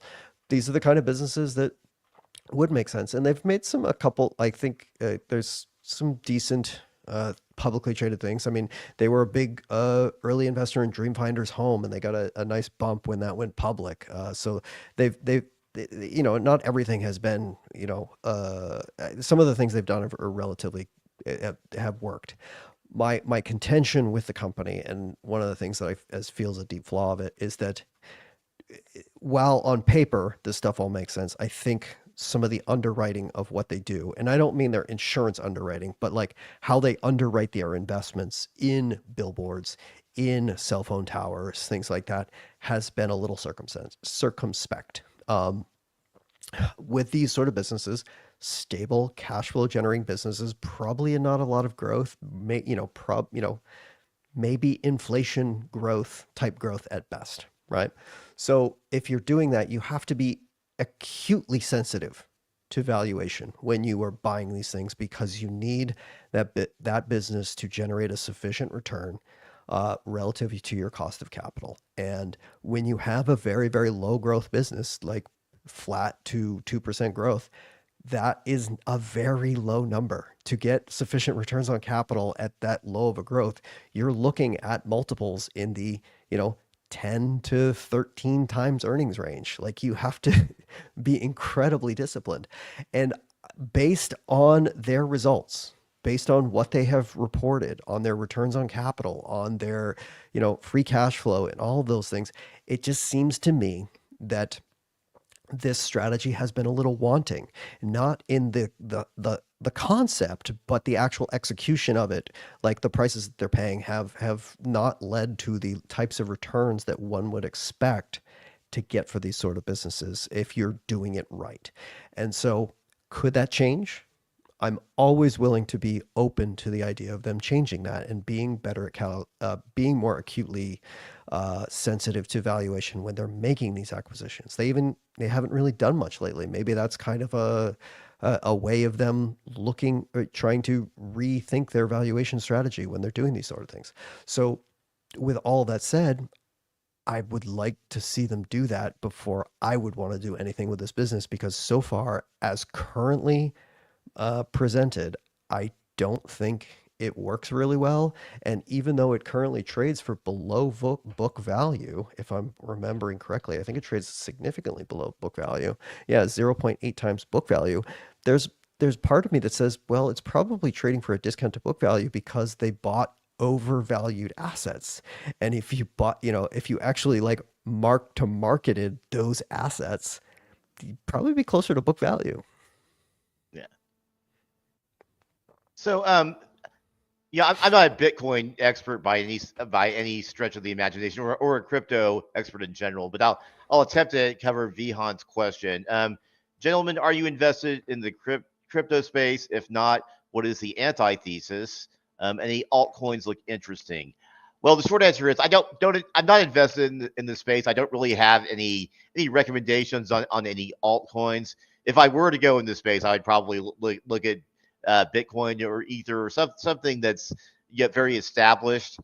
I think the antithesis is you really have to go into investigate the coin and see what makes it tick. I think one of the what's so special about Bitcoin is it has a following, one, and two, there's only a limited amount of Bitcoins being mined, and at some point there's not going to be any more mined at all. So that limits the supply. So if demand keeps going up, the price is going to keep going up. But you have a lot of other cryptocurrencies out there where the supply rises at various rates, and there's some that a lot of them have been scams, quite frankly. So it's a very high risk area to be in general, unless you're looking at the top coins. So yeah, if you want to buy Bitcoin or Ether, I'm not the guy to ask, but I'm not necessarily opposed to those. The others I would probably not touch unless it's with some speculative money. All I'll say is that I am far too stupid to even try my luck at or my prowess at crypto, because every single time I look at it, it flies 10 miles over my head. I'm way too stupid for that stuff. Yeah, it's a different type of investing for sure. Yeah. So I want to hit a question because we were talking about cell phone towers. We talked about American Tower buying into data centers and not being their real wheelhouse. So, but there was a question related to a data center company about a day ago that I wanted to hit. Matt asked yesterday, do you think Equinix, which the ticker is EQIX, has earned the premium for which it trades? The reason that I think the person that was asking this, Matt, asked this is because Equinix is a data center REIT. They basically build own real estate related to data centers, and then you basically rent out space in that data center to whoever needs it. Sometimes it's getting overflow from the hyperscalers, like if Alphabet or Microsoft or blanking. What's the third one? It's the big one. Amazon Web Services. If those guys are building, but maybe they're not building fast enough of their own, they'll rent out space in a data center or something like that as like a little bit of overflow. Or you just have other businesses that need space in a data center going on cloud, because going on the cloud is versus like having on premises infrastructure is just kind of a dying business these days. And so there's plenty of reasons why somebody would go to a data center and not own the entire data center themselves, because most companies, aside from hyperscalers, probably don't need a full data center worth of computing and storage for the thing. It's probably just a couple of racks, right? So that's the core thesis of this business. And Equinix is a little bit unique in this space because they own some data centers, but then they also like sublease some data centers where they'll rent it, the whole facility, from one person who developed it, and they'll get the 15 or 20 other clients that actually need to use the facility, taking somebody who was like a developer and just wanted to hold on to it and, kind of be almost like a manager of the property in a way versus, directly owning it. So slightly different business model than most other, we'll call them bread and butter REITs who just like own something and then lease it out. So on the valuation thing, obviously you can look at it and there's so many metrics you could look at and say why this company is so expensive. 100 times earnings, but it's a REIT, so we're going to kind of throw earnings out a little bit. Depreciation is a big component of of earnings, especially for real estate companies, but very rarely do real estate assets depreciate in the way that we think of it, like the depreciating machinery or something like that, right? Its price to book value is 6.5 times, again, incredibly high for real estate. And then a 2.007, so 2.1% dividend yield today. All of those things kind of be like, man, this is really expensive especially for a REIT, because when you think of REITs, you think of slow growth, high yields, often competing against things like bonds in somebody's like retirement portfolio because it provides income plus a little bit of growth. So it's, maybe not quite a bond material, but it's getting pretty close. And that's where this business varies or kind of strays from that narrative a little bit more, in that it's been a much faster growing business. I mean, obviously we've been talking about data centers for like the past 3 years. It's just growing like absolute wildfire. And this is a business that has so far been on that trajectory that its valuation is a little bit more justified when you start to like dig into the numbers. So like I said, 2.07% dividend yield. These are REITs. So I think dividend is a pretty good way to more or less value these businesses, right? Over the past like 5 years or so, I'm trying to look 10 years. My data provider can't really do that because they did a couple special dividends like 6 or 7 years ago. And it's like, oh, what happened here? We don't know. But just looking at over the past 5 years, they've been growing their dividend at 11% and has actually been accelerating. This past year alone, it grew up by 17%. So dividend growth has been accelerating for this business at high high teens rates. Now, I'm looking for a business in a terms of like long-term total returns, this is a really like bad way of explaining the Gordon growth model. This is a kind of a theoretical thing on valuing the growth of a company. It's basically like its current yield plus its dividend growth rate more or less gets you to like the future expected returns, because the theory is that its price growth is more or less going to track with its dividend growth, right? Because we're assuming like dividend yield's going to stay about the same, and then so price should more or less track with its dividend growth rate.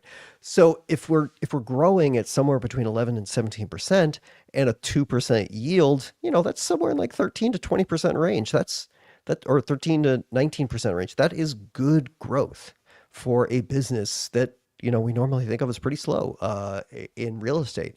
And so that I think could justify its valuation being a little bit higher relative to a lot of other REITs in this space. And from and it's not exactly like pushing too much debt to do this. 5.6 times on a debt to EBITDA ratio is not unheard of in the real estate space. That's pretty normal, I would say, especially considering its growth. And then on a cash flow basis, it's on a free cash flow basis, it generated $33 per share in free cash flow over the past 12 months. So that's like that more than covers its dividend, which is about $16.50 per share.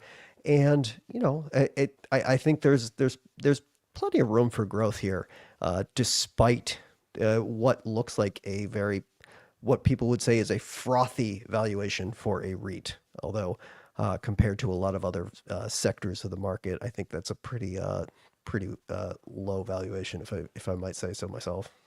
Yeah, I haven't followed that sector in a while, but if you're a tech investor, you're maybe looking for some dividend stocks. The data center REIT area may be a great place to look, because I think it's probably a business you would understand better. But you could get some of the dividends that are less less existent in the tech industry, but more prevalent in real estate. So while we're waiting on more questions, I'm gonna knock this one out from Skip. I've kind of answered it before on previous shows, but since it keeps getting asked, I know our audience doesn't have 24 hours a day to watch Fool live. I'll go ahead and knock it out. Good morning, fools from foggy San Diego. Any thoughts on AMD? It's been smashed since being recommended by Stock Advisor. And it really has. I really think it's oversold, in my opinion. I think it's for those of you who don't understand AMD, it is a semiconductor stock. It is in 4 major segments. The biggest segment is the data center segment, which makes AI accelerators, which competes directly with NVIDIA. You know, they are very far behind NVIDIA technically, but I think the fact that that DeepSeek had that breakthrough with lower end AI accelerators probably bodes well for that business, and it's been doing fairly well anyway, just because of the demand for AI accelerators is so high. The second business is the one you're probably most familiar with. It's called the client business, but it makes chips for PCs, and it basically played little brother to Intel for decades in its history. But now its technology surpasses that of Intel, and it has done better as a consequence. They also have an embedded sector. That's the old Xilinx, and embedded chips it's kind of more of a business to business part of the sector, and it competes with the TIs of the world. TI has been I think the king of embedded chips for quite some time now. That's been a little slower growth, but it's starting to come out of its out of its slump. For those of you who don't know semiconductor stocks, they are very cyclical. So they always operate on up cycles and down cycles, and different parts of the chip industry can be in up or down cycles. I just mentioned data centers. That's very much in an up cycle right now, whereas the embedded sector has been down. It hasn't been down as much as their other sector though, which is gaming. They make chips for gaming purposes. Their most notable clients are Sony and Microsoft, and specifically because they make the chips for the Sony PlayStation and the Microsoft Xbox. Neither of those consoles has been updated in a while now, and I think that's why sales for its gaming sector have been slumping. I think they were down more than half, if memory serves me correctly, and I think that's why investors have been so down on AMD stock. I think it's a little bit unfair though, because the growth of the overall company is actually accelerating. In their most recent quarter, revenue grew 24%. Fairly recently, it had only been in the single digits. So, I think the company overall is in a recovery mode. So I don't really understand why it's falling, but I think its forward PE ratio is down to 21 now. So 21 forward PE ratio is more reminiscent of a very slow growth company. At 24% revenue growth, AMD is not slow growth, and I think that's accelerating. I would be a buyer here. So this is a much older question, but it's from Vihan, and we know he's here. So I'm going to half answer it. Vihan asked 5 days ago to me specifically, thoughts on Fluence Energy. I need to look up the ticker on that one. And Enphase Energy, which is the ticker is ENPH. I'm a little tentative to answer this one. Okay, ticker for Fluence Energy is FLNC, for everyone listening who isn't as familiar with these companies. I almost want to punt on this one because my familiarity with Fluence Energy, which is a battery storage business, much more. I think it was a combination of a couple other companies, like AES was a utility, and another one combined this to create an energy storage business in Fluence. I'm much less familiar. I know there's a couple other people who are contributors here that know this one much better than I do. Enphase Energy is the company that builds what are called optimizers, which are for solar panels. This is the kind of the thing that translates the power that comes from a solar panel, which is typically DC power, and converts it, optimizes it to alternate current power, which is the stuff that comes out of your outlet. Also, optimizing in the sense of like it's become like the brains of the residential solar system, where, say like one panel is not working or short circuits or something like that, it will have the ability to shut that one off, and not, compromise the entire system and things like that. So there's some, we'll just call it the brains, if you will. And Enphase has also branched out into some energy storage, as well as some of the other brainy stuff involved with residential of installations, such as like um, devices to monitor net metering. If you're in an area with net metering where you can sell power back to the utility, if you produce excess capacity, it'll actually like have a software system which be like, is it best right now to use this power in the house, put the power into into the battery system at the house, or sell it to the grid based on prevailing prices? And that's a device that Enphase makes. So I mean, just on my knowledge of Enphase alone, I'm going to kind of default to Enphase versus Fluence.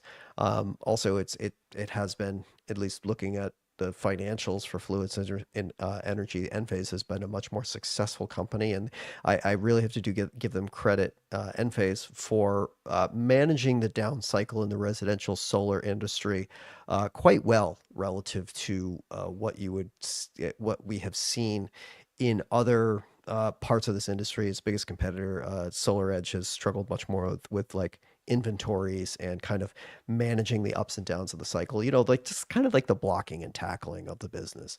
So I would say Enphase of those two. And then other companies I like in this space, I'm going to kind of broaden it out to just solar in general, because these are pretty like renewable energy, solar net metering businesses.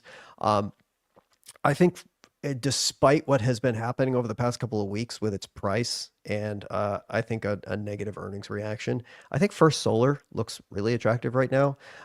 They have a good sales pipeline of their existing portfolio.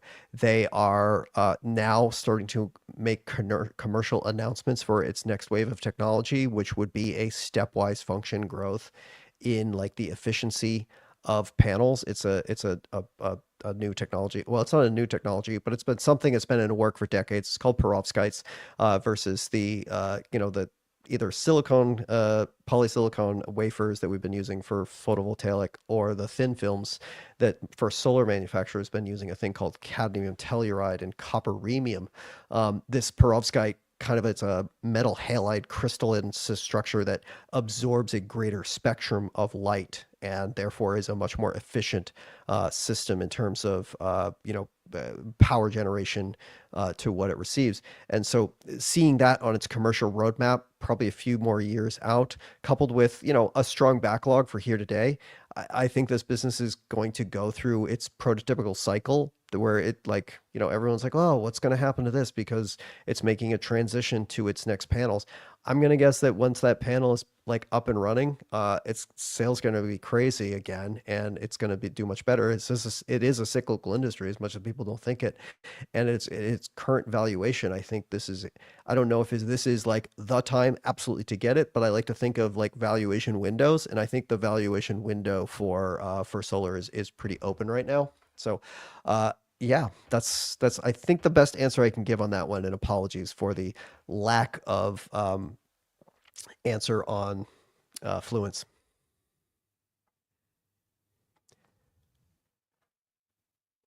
Will, you're on mute, buddy. Sorry about that. We have about 3 minutes left, so I'm going to knock this one out from Bob Loveley. He asked thoughts on ZS. For those of you who don't know, ZS is Zscaler. They're one of the more prominent cybersecurity companies of the cloud. They specialize in zero trust security, meaning their security system essentially treats everyone who tries to access the system as an invader. So you have to use certain criteria to prove that you are who you are. This is my first cybersecurity stock. I grew to like CrowdStrike better. But I could bring myself to sell the Zscaler to to buy CrowdStrike. So I just added CrowdStrike. I think it's going to beat the market. It's still growing pretty quickly and it's on the verge of profitability. My one concern is that revenue growth is slowing down.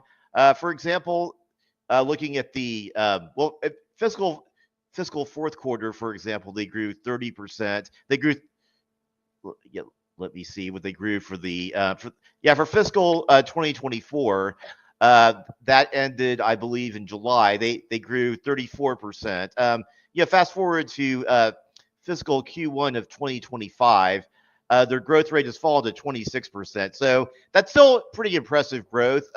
Unfortunately, it is going the wrong direction.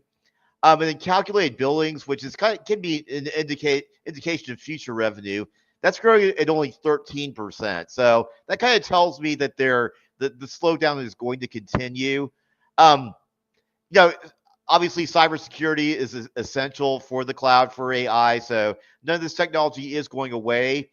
The concern with this industry is that just that there's so many competitors out there. You have CrowdStrike, you have Palo Alto, SentinelOne, Fortinet, many others. So there's several, along with the top tech companies, by the way, who are also in this. So it's a very, very competitive business. So maybe that's why things are slowing down. Although I don't have the compound annual growth rate for the industry, but I believe it's in the teens somewhere. So this continues to be an expanding industry. I don't expect its growth to turn negative, and I do expect it actually to turn a profit pretty soon. But as for growth, it has not been as fast a grower as CrowdStrike. Let me just run the comparison. For example, over the last year, Zscaler is up. Oh, it's actually down 19%. That's mostly on account of a drop off. I think early last year. So if you look at the last 11 months, it's about flat. Then you look at CrowdStrike, and you remember CrowdStrike had that big outage last July that really hit the stock for a time. But despite that outage, CrowdStrike is still up 20% on the year, and they did drop off early last year, quite like Zscaler did. So I wouldn't discourage you from buying it, but I think CrowdStrike's been a better stock. The only caveat there is CrowdStrike's valuation reflects that better performance. CrowdStrike trades at 26 times sales versus 13 times sales for Zscaler. So Zscaler, there might be a case for buying Zscaler because it's cheaper and it's still growing, but I think it'll beat the market. I don't think it's going to be the best performing cybersecurity stock, though. Well, with that brings us to the top of the hour, which means that we are going to be relieved, and we will be handing this off to, I know Asit is one of the, I'm trying to look it up so I don't look like a clown here, but Asit will be joining us as well as Jeff Santoro for the next hour for Fool24. Let it ride. I see your question asking me about 3D housing. Unfortunately, we don't have enough time for me to get into it, so I'm going to have to punt on that one. And Jeff and Asa should be joining us momentarily here, so we can hand over the show. It always get awkward when we're trying to get that last minute in, and it's like, oh, they haven't shown up yet. But now we're here. We're relieved. Here. We made it. A slight. A nice exhale of being like, oh man, I got to fill this another 30 seconds. How do we keep doing this? Yeah. So it's always like, maybe I should have taken the question if I knew those two clowns weren't going to show up. We were here. If it's on 3D housing, I would probably be here for another 30 minutes because everyone wants to hear my takes on 3D housing, right? So like I said, I'll leave that for next time. I think that will be a fun discussion, and look for me next time on the show. But with that, Will and I, we're going to leave it here. Thanks for everybody for listening in. Appreciate you all. And Jeff and Asit, take it away. All right. Thanks, guys. Asit, how are you, my friend? Good, Jeff. How are you doing? I'm doing well. I'm happy to spend an hour with you. We've not done one of these together yet, so I'm excited to have an hour to talk through the markets and stocks and answer questions and not give personalized advice. So it should be a good time here. Totally. I'm excited. We've done other stuff together. Worked on a service together. We've met hung out together, but haven't done anything live. I've been on your podcast, and I was just thinking this morning, we've never done time together. That sounds so bad. We're not criminals. We're slowly ticking everything off the checklist, Asset. We got Fool24 we could do the other. Yeah, we could do the other type of time together sometime in the future. God forbid. So we're going to talk about. We came up with a theme this morning that we thought would be fun to kick around at the beginning here while we wait for some questions to come in.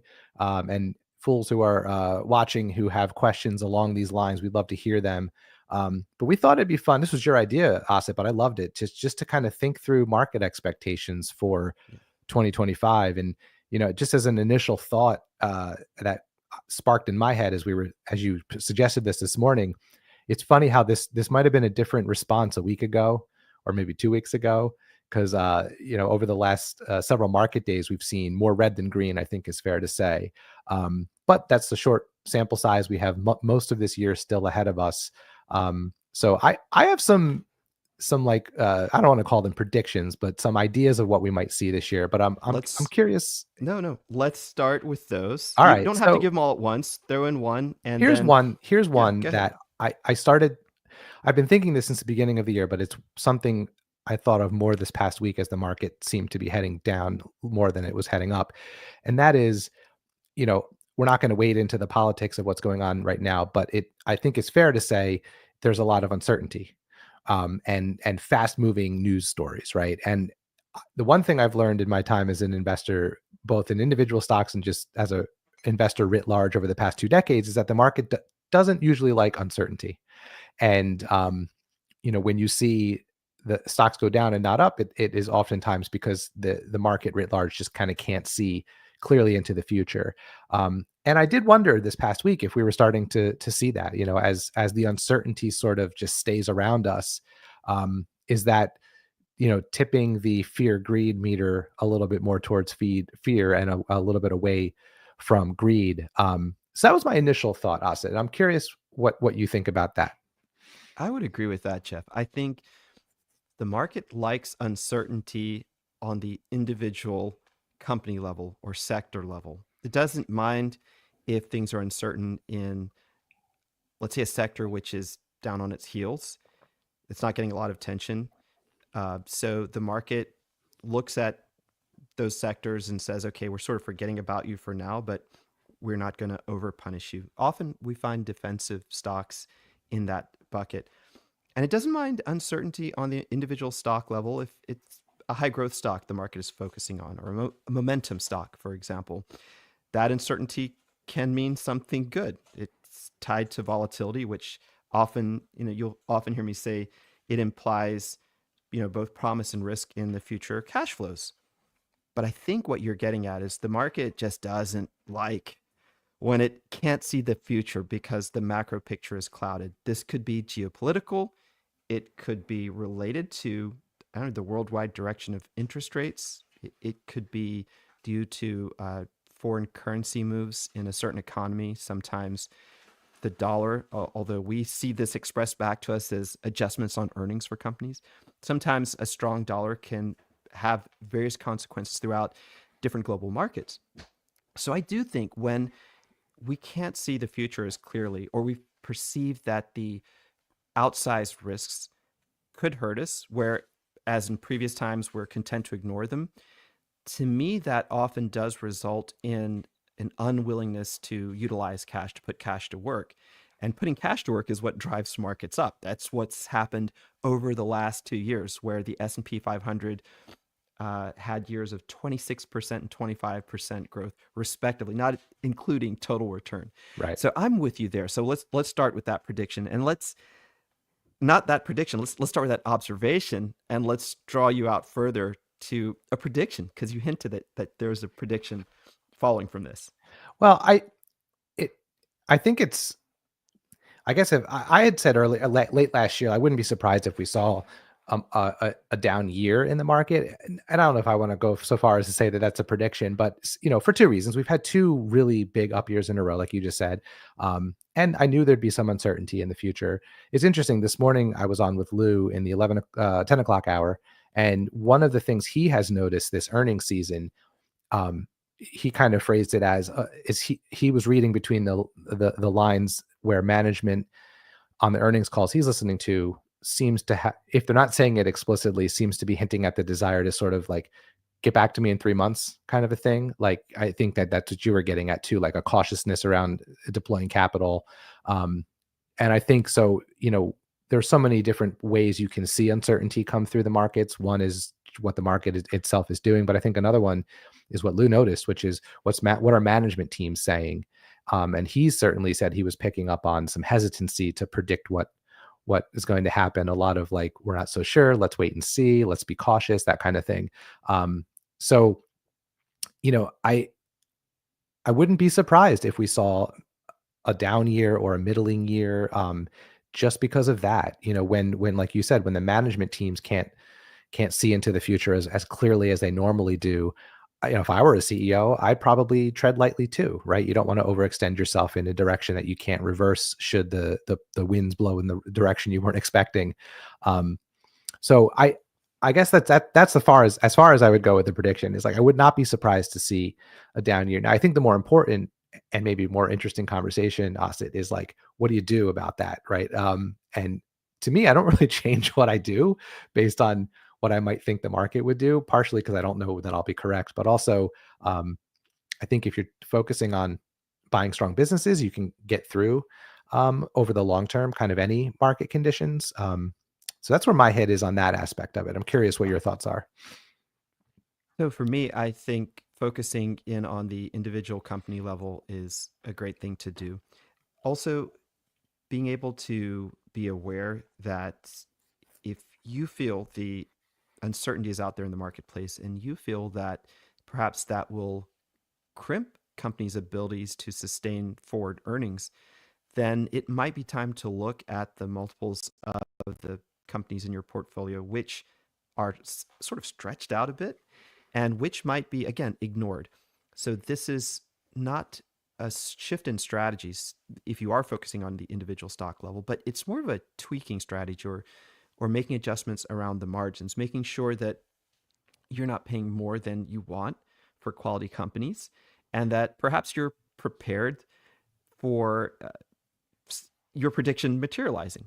If you predict that this year won't be a 25% plus year, let's say that you think the market will return closer to its historical average based on whose numbers you're looking at, between 9 and 10% on a non-inflation adjusted basis, or 7% if you're adjusting for inflation.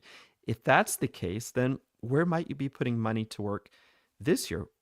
What might you be doing in terms of your cash allocation? Perhaps for some of us, it's time to raise some cash and wait patiently for potential bargains. I think those are a couple of the takeaways that I have. Now I'm going to read you some counter statistics to what we've both been talking about. This is, so Lipper, this is crazy because there are 3 separate companies. It's now called Lipper Alpha Refinitiv. But some of you will remember, it rolls right off the tongue, Asit. Yeah, at least one of those 3 companies. And remember that, okay, they all deal in sort of data analytics, news stories, looking at the markets, this type of thing. So they have a wonderful report that's updated throughout earnings season. And I think I'm looking at the latest one, which is dated February 28th of 2025. Okay, here we go. S&P 500 aggregate estimates and revision. So the quarter over quarter, so year over year, quarter over quarter earnings growth is about 17%. So of 480 companies in the S&P 500 that have reported earnings to date, this is 74% of those companies have reported above analyst expectations. Long-term average is 67%. So the revenue growth rate out of these 480 companies is about 5.2%. And if you exclude energy, that growth rate is 5.8%. That's not a bad revenue growth rate for the aggregate S&P 500. You can sort of extrapolate from there. If you're looking at a universe of smaller capitalization stocks, the inference is, and we can pull up our friend Ed Yardini's charts, that they're probably growing maybe closer to double digits. earnings are beating what analysts expect on a consensus basis. So the factors that have been in place so far have allowed companies to keep growing.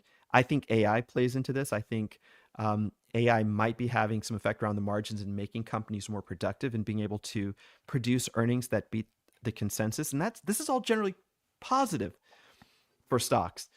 So I present this as a counter to my overall thesis that maybe the market will revert closer to a mean this year.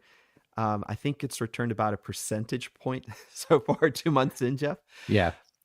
But really, the science becomes the art in how you look forward and where you invest, a little bit of the timing of where you invest. So I guess we could draw this discussion out maybe one more point, and then we'll take a look at some questions. But Jeff, I was curious, as someone who studies the markets, who is like an emblem of the learning mindset in investing, what does this mean for you as you are thinking about your personal portfolio, the companies you own, maybe companies on your watch list? How are you reacting or adjusting to the case that you've laid out for us so far? Well, I want to answer that, but I want to just say one thing to add on to what you were just saying. What I think is interesting about the data you just provided about, the aggregate companies reporting earnings above analyst consensus estimates. What I'm interested to see is how that holds up in the next couple quarters, because we're seeing Q4 for most companies reports come out over the last couple of weeks, and that's the quarter that ended in December, right before we hit the new year, before we had the administration change, before a lot of the uncertainty is injected into the markets. So that statistic doesn't surprise me. I would be really surprised if that held true in May, when we're getting Q1 reports, and then in August when we're getting Q2 reports, to see if anything has changed.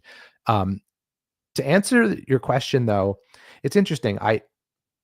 I don't change a lot of what I do. If anything, I'm a little bit more patient in times like this, where if when the money transfers into my brokerage account or my IRA, I don't necessarily like hop in immediately and buy something. I'm a little more cautious and a little more careful, because there's one thing I remember from the prolonged 2022 downturn, which was stocks that I owned that had been very overvalued came down to more reasonable valuations.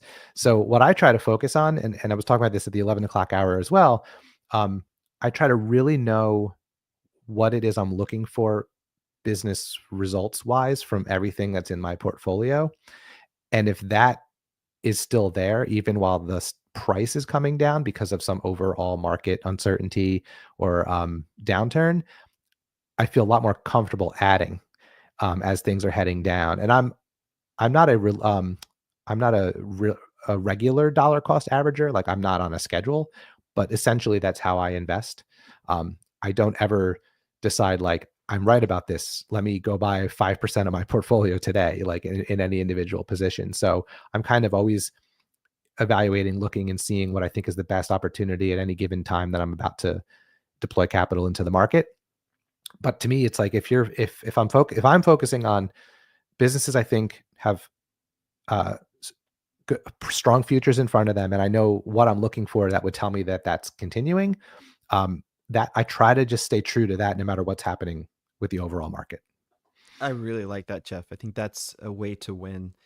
I'm myself a true believer that duration is the single biggest driver of wealth, and it starts with companies. It doesn't start with us, right? Some of you thought I was going to say time in the market. That's so important. No, it's not. It means nothing. If there was a conditional coming, here's the conditional. If businesses haven't exhibited over the past 150 years, actually beyond that, I mean, we can go back hundreds of years. I mean, corporations aren't a new concept of the last couple of centuries. I think it's Kikkoman. I'm trying to think of my favorite brands that have been around since at least the 17th century. Kikkoman. Okay, some will say that Kikkoman is way too salty as a soy sauce. I will say it is like an index soy sauce, right? You need an index to be able to evaluate something that has less sodium, maybe a higher grade soya sauce. But I think it's a very decent base soy sauce. So look at that brand. It's been around for hundreds of years, right? This is really where we have to unpack our assumptions. So the assumptions we all make about long-term investing shouldn't be based about time in the market or your ability to be in the market. They should be kicking the tires on the proposition that businesses can survive for hundreds of years. Shopify wants to be a 100-year business. What does that mean? It means they are making decisions and investments and allocating capital. And most of all, I think pointing the people who work there and their technology towards withstanding some of the things that you and I are talking about right now, Jeff. It's uncertain out there. We don't want to talk politics. We could say this without really landing on one side of the politics coin or the other. This is a given that President Trump has his own idiosyncratic way of being a president, and that creates uncertainty. So that's not a political statement, but that's just factoring into many other things that have to do with supply chains still past COVID, how economies are interacting with each other.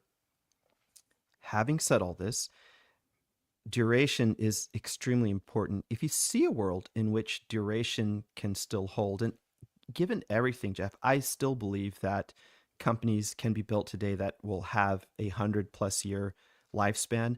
They have to be ingeniously contrived.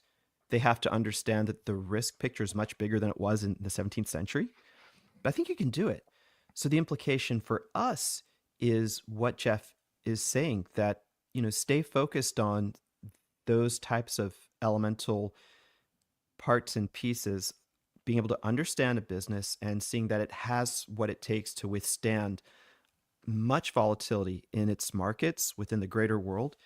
If you do that, then yeah, it can lessen the conversation about what's going to happen this year.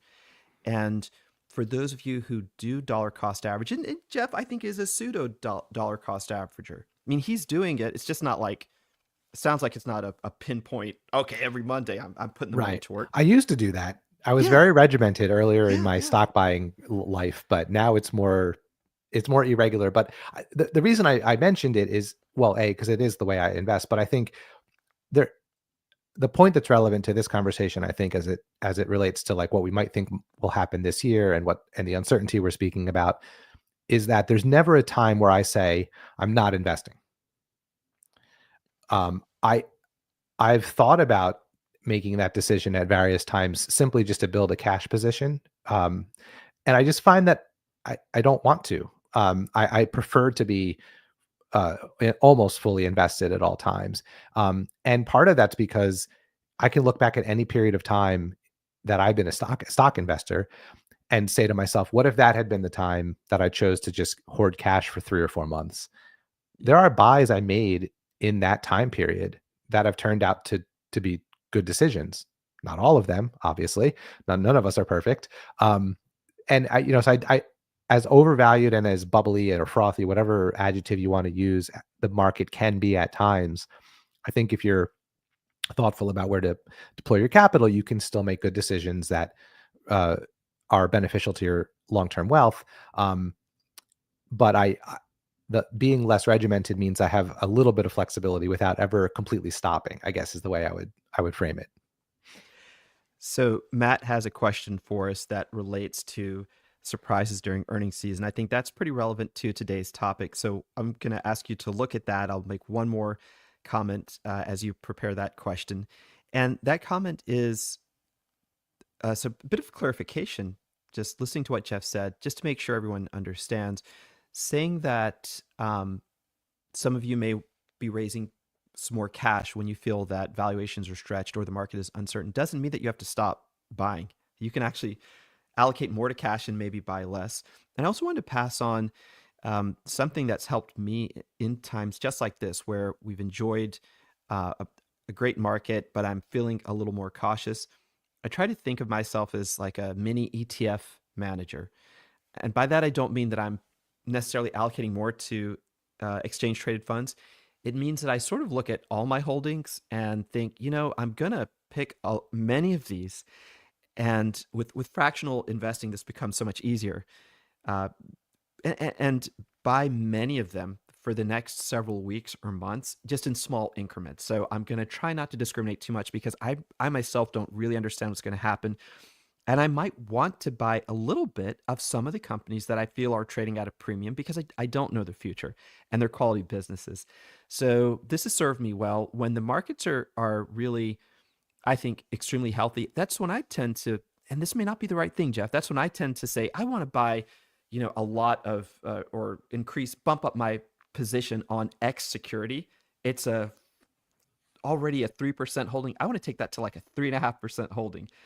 It's just because potentially it's the psychological overlay that rising markets make us feel more confident. And many of us, even though we are very attuned to the risks that grow as markets keep succeeding, still have a bent towards trying to, I think, in some ways, optimize entries into good companies, even those of us who don't have this I'm going to buy a lump sum. And I don't. I'm very much take small positions and build them. Okay. So having said that, let's let you tackle this question. I'll actually try to take a stab at it too. It's addressed to you, but I'll try to give it a whirl as well. Yeah. So the full question is, let me find it again. Here we go. If you're judging more on the basis of business results and not on the stock market's reaction, who has been the biggest disappointment for you this earnings season?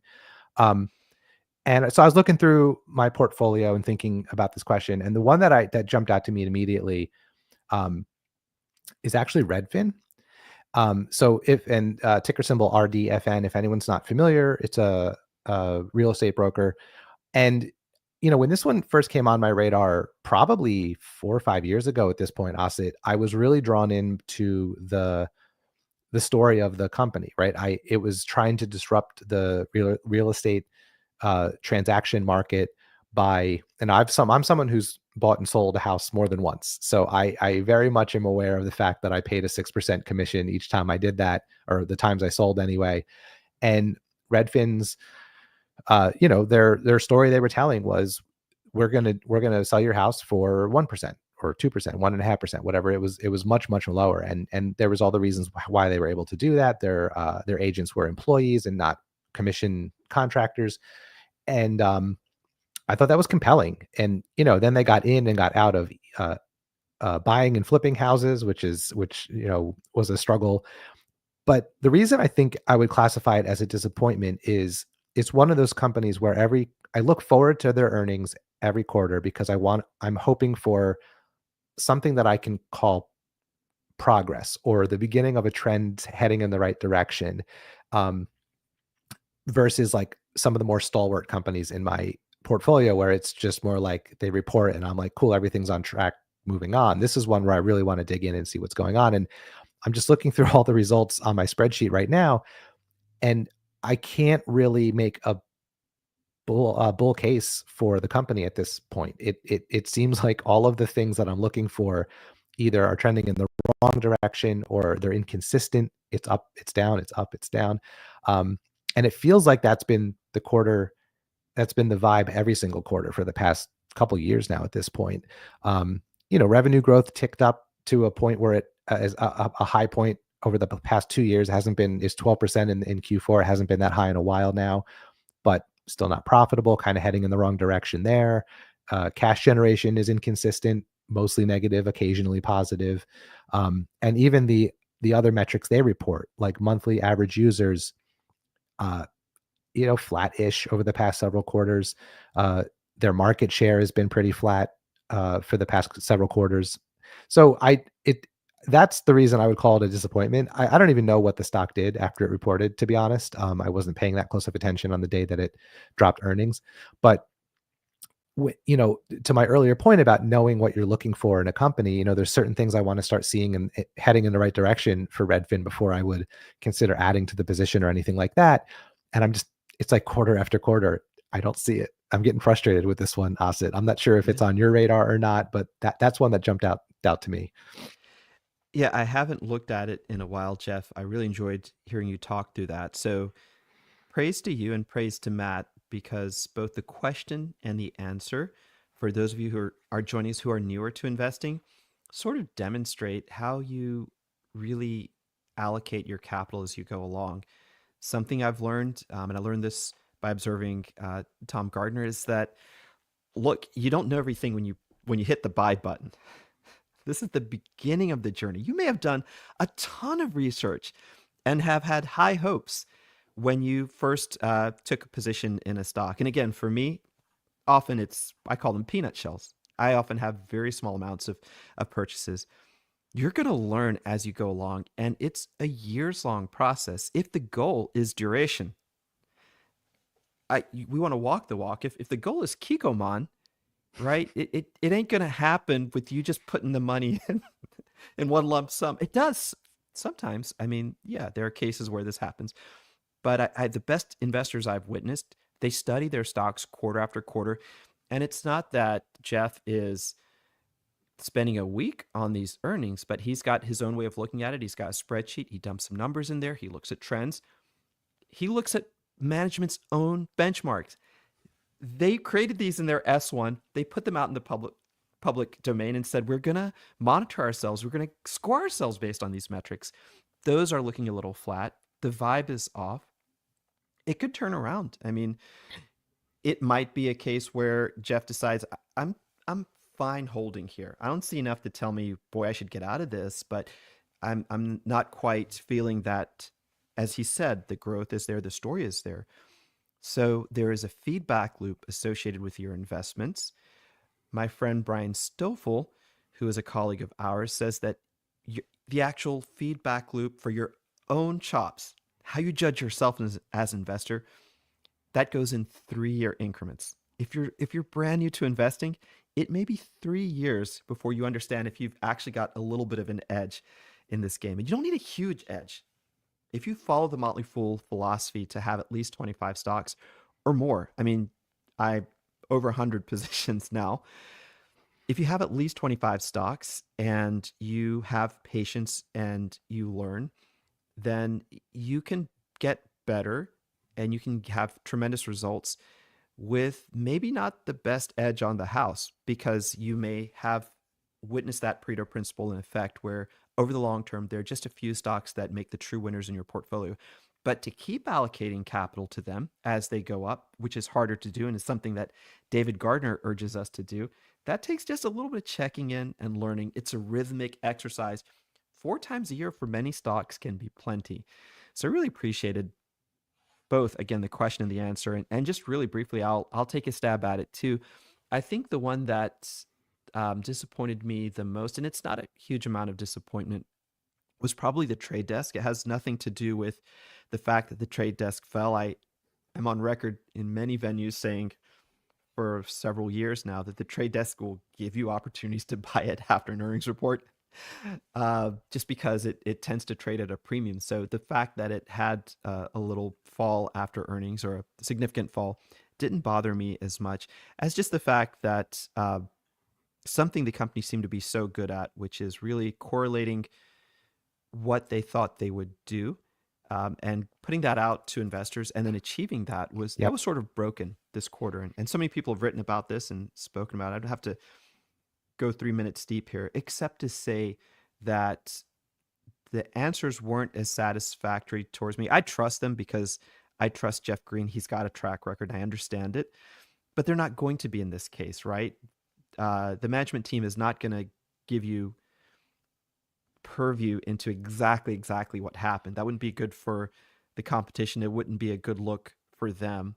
I mean, they're signaling that in some ways they took their eyes off the execution ball. I have my own theories on why that happened. I think it stems back to a UI change they made 2 years ago. Nonetheless, I think that was something that is going to force me to spend a little bit more time with the trade desk. I already have, and I'm going to be looking at competitors over the next few months, and I'll be scrutinizing the next earnings cycle. So that was the one that I just felt a little jarred by. I really wouldn't have minded for other reasons, like the company with an outlook that didn't please the street. That happened, I don't know, 4 quarters ago. Or talking about a more competitive advertising market. So we all have these where you're looking at the business results in a vacuum, as you probably should. Don't worry too much about the stock price. And you feel a little something like, I wish, I wish it were just a little different and I would have felt more comfortable. But that's what investing is. You know, Yeah. it's about continually taking the information, digesting it, and not making a hasty decision, but trying to build facts and evidence and that gut sense, which is so important. Well, and that's, I'm glad you brought up the trade desk, because that was the other one that I actually was considering bringing up, but I've talked about it a few times on Fool24 in the past couple of weeks, but I'm happy to add on to what you just said, because I think this is a good example of, I really like how you framed it, where, I'm comfortable with that kind of a drop for these reasons, but I was a little less comfortable with that kind of drop for the reason that it actually was. And you're right. I mean, this is a company, one of the things that I track is, with every company that I own, is like, I keep track of the guidance they give, not consensus estimates, but management's estimates, and whether or not they beat or met or missed their expectations. And one of the things that has been very consistent with the trade desk, at least for as long as I've owned it, and I know you've been following it longer than I have, is not only do they meet their guidance every single quarter, they beat their guidance every single quarter. I mean, almost without exception, until this past quarter, and they missed it. And it wasn't a big miss. If my numbers here are right, they guided for 756 million in revenue, and they came in at 741. 363. 2 percentage points, maybe. Yeah, nothing crazy, but still, when you're priced for perfection and you miss a little bit, that's not perfection, right? So you would expect a little hit. What was more concerning, and this was the guide for Q1, which was significant. Well, not maybe significant is a stretch, but considerably lower revenue growth and significantly lower adjusted EBITDA growth. And I agree with you to an extent about how they talked about it on the call. But one of the things that I was thinking about is, 4 years ago, 3 years ago, 2 years ago, I might have probably not sold, but I might have done nothing. I actually added to my position a little bit, maybe a week or two after the earnings, for two reasons. It wasn't an enormous position in my portfolio. So if I'm wrong on this purchase, I'll be okay. And I will add or not add more after Q1 is reported and after Q2 is reported, and I have more insight and more information, and we see how things turn around. But the thing that I couldn't stop thinking of was the 30,000 foot view on this company. They've proven that they are the leader in this space. They've proven that they can execute. If they stub their toe and trip a little bit along the way, maybe that's worth forgiving, because I think people are going to watch more streaming ads next year, and the year after that, and the year after that, and the year after that. And I don't know any company that goes decades without a mistake. So that was sort of my calculus in actually adding to my position. But it's an ad with a lot of attention being paid to what they say moving forward about the mistakes that they made and how the results look as they report future quarters, to make sure that they're not just saying the right things to try to get past it. And, if this is just a blip, and I'm willing to see a multi-quarter blip if they've made a mistake that's going to extend that far, because I don't plan to sell my trade desk shares for 20 something years, right? Like, this is what I'm trying to hold on to for a really long time. So that's kind of how I thought about it. But I agree with you. This is the kind of dip that makes you think a little more than just a drop in the stock where you kind of scratch your head and go like, not sure what the market was doing here. I literally was scratching my head as you said that. But, I noticed. Well done. But okay, I want to respond to that. And again, laud the thinking process. There are certain companies that we all have that we've studied for a while, and we come to see personally. I mean, I could say this about many investors, but you have to figure this out for yourself. If you're out there, and again, you're newer today, that you understand a company enough to grasp that it's sort of dominant in its market. And so the risks are that it gets dislodged and all the growth that's expected doesn't materialize, or some of the growth that is expected doesn't materialize. So this is the easier part of investing, is after you've put in the work. All right, let's say you've gone the 3 years that I challenged everyone to go. You got in a feedback loop. Okay, you have 55% or 60% accuracy, and I buy a company, not that I've taken those profits, but I see overall, yes, I have some, and actually some of the winners are taking care of the ones that were bad, or I have a 40% success rate, but the 40% is doing really well. Okay, so you've got that feedback. Part of the reward of doing that work and studying companies quarter after quarter is that you do get to see what differentiates one from another. You can't do this with 100 stocks, and I don't personally. I have to study, and Jeff has to study a vast number of companies for him to write about stocks, for me to research them. But I would guess with Jeff and myself and most investors I talk to, the ones you know really, really well, sometimes can come down to 10 or 20 businesses over time. But there's a short list in that many of us have, either on paper or in our subconscious minds, that makes investing so simple after a while. You see Netflix take a beating approximately 2 years ago, and you just understand, okay, but more people are going to be watching streaming. It has such an advantage in local productions versus other companies. It started as a premium pricing model, unlike competitor Disney, which got its first subscriptions through a discount model. I mean, there's so many ways you could have looked at Netflix. At Shopify is another one I'll point to. I'm trying to avoid the big ones that we always talk about. Amazon.com, right? I mean, there are many examples. And investing can be so opposite of rocket science. And those points in time, the story is very simple. And I sort of liked how you phrased that. I've had some success. I mean, I've had a lot of hand-wringing later by not acting at appropriate times on the simple parts of investing. Austin, you know this company. Right. Actually, the probabilities are that it's going to succeed over the long term. Go ahead. I see one. Well, I was just gonna. I love the Netflix example because I'll be honest. I don't think I owned it anymore back when that 2022 dip happened. When it was what was it? I think the catalyst was it was the first quarter they lost subscribers year over year like ever, and that was the big sell off, and everyone declared that they were over. And I wish I had this foresight at the time, and it was only later that I kind of realized which is that's where your trust in management comes into play. Because one of the things I've thought about recently is, as much time as like you as an analyst at the Motley Fool spend thinking about the companies that you follow, there's always someone who's spending more, and that person is like the CEO of the company. And when you look back at Netflix and what people were saying about it at the time, the narrative of, oh, their time is over, they're being disrupted by other companies, the monopoly that they had on streaming is now gone, as if that wasn't something that management team had not been thinking about and working on for probably years, right? Like they didn't not notice that Disney Plus came along. They didn't not notice all these other streaming services. So it's like, I think that's something that I have to remind myself. We're not the first people to notice these things or think about these things.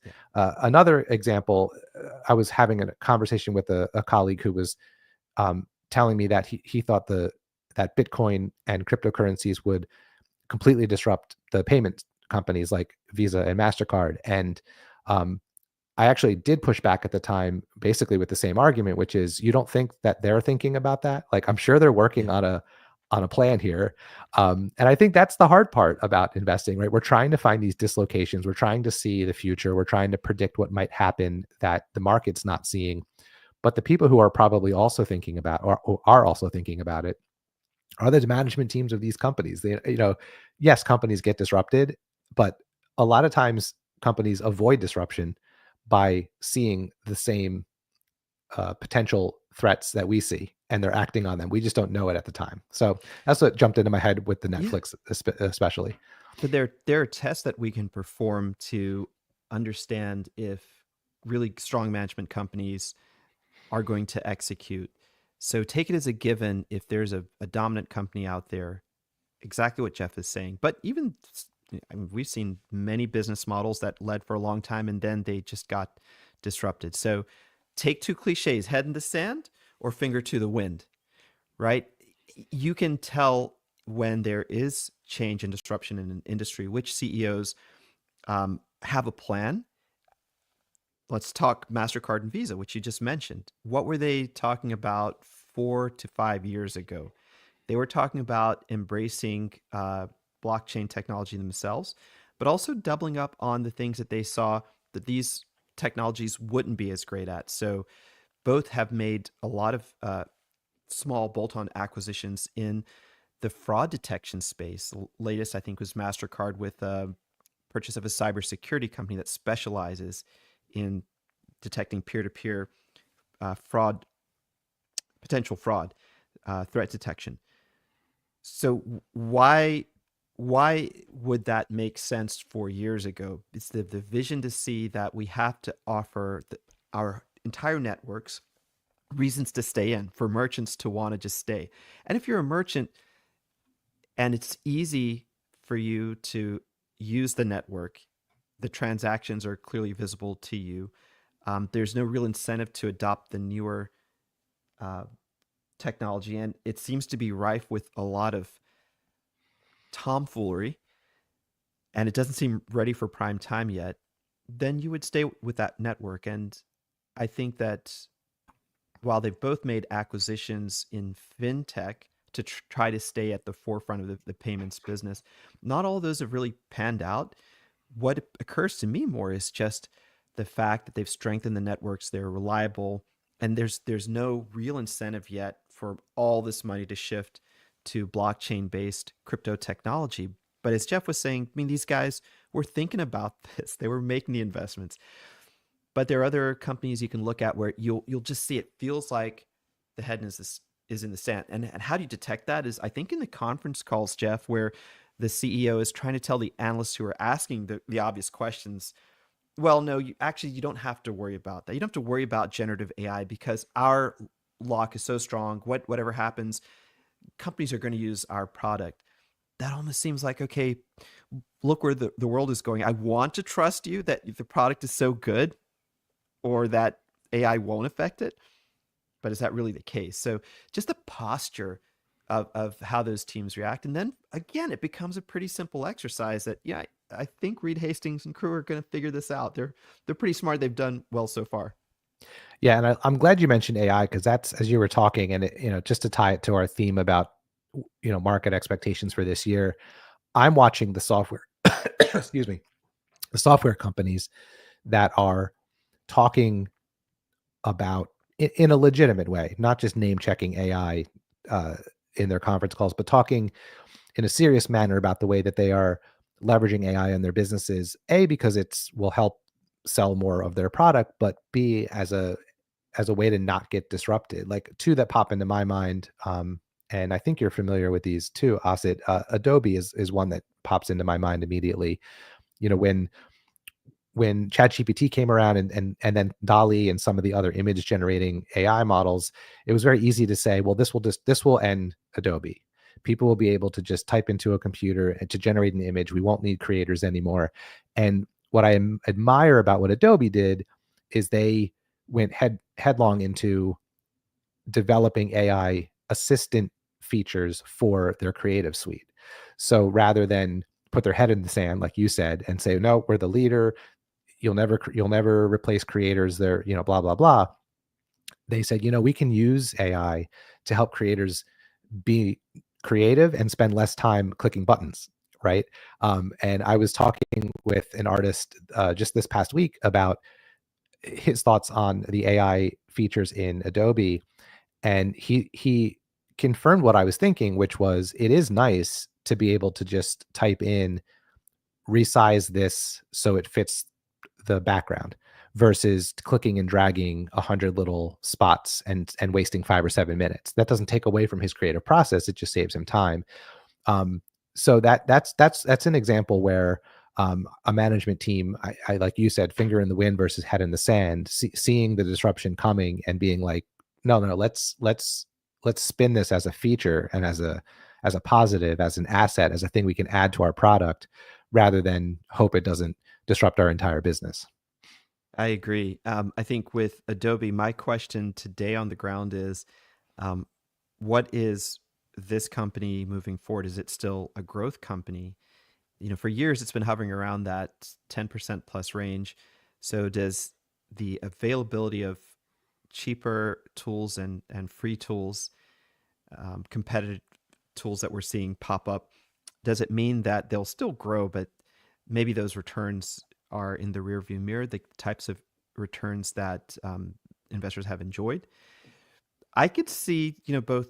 I could see both cases. And again, this is something that with Adobe, it's going to play out over some time. So I actually see that there is a case to be made for all those enterprise users who use Creative Suite having everything in one ecosystem, and Adobe maybe having tools that might not be as great as the latest and greatest free AI tools, but it's within the environment that you're used to working, and it's Right. very technically friendly. It goes a couple of levels deep. Like you or me, well, I actually don't know. Maybe you're a Photoshop user, Jeff, but for myself, like what someone who does this for a living can get out of Photoshop and the entire Creative Suite and Firefly, if that's still the latest iteration of their generative AI, what I can get out of it is different than what a professional can.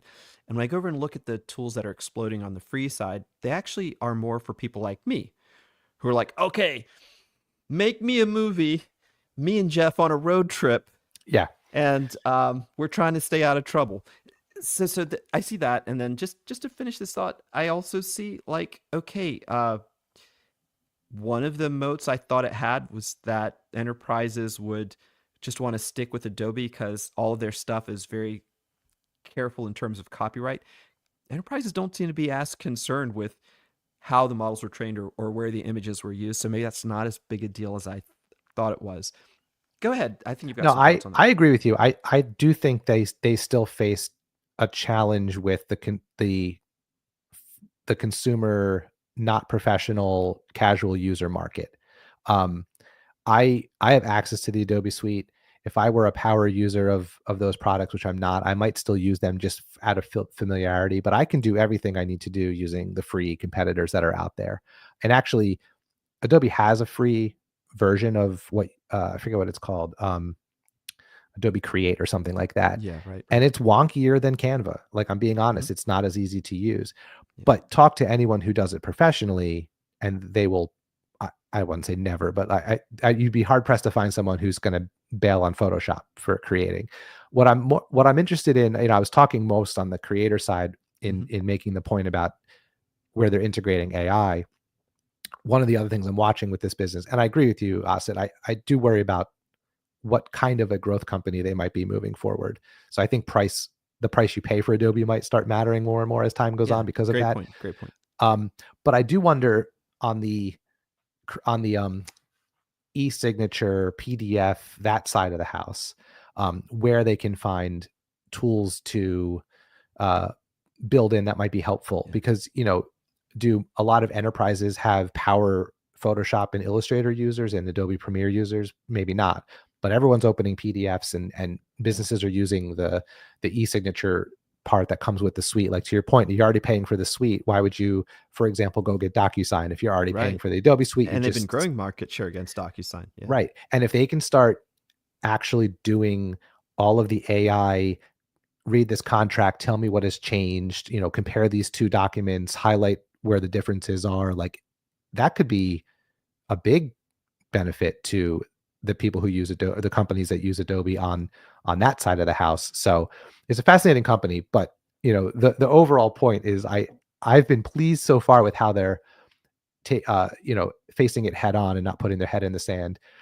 I want to see how they're able to monetize all that, because right now with a lot of companies, it's a lot of cash burn and not as much revenue on the other side. But these things take time, so that'll be something worth keeping an eye on.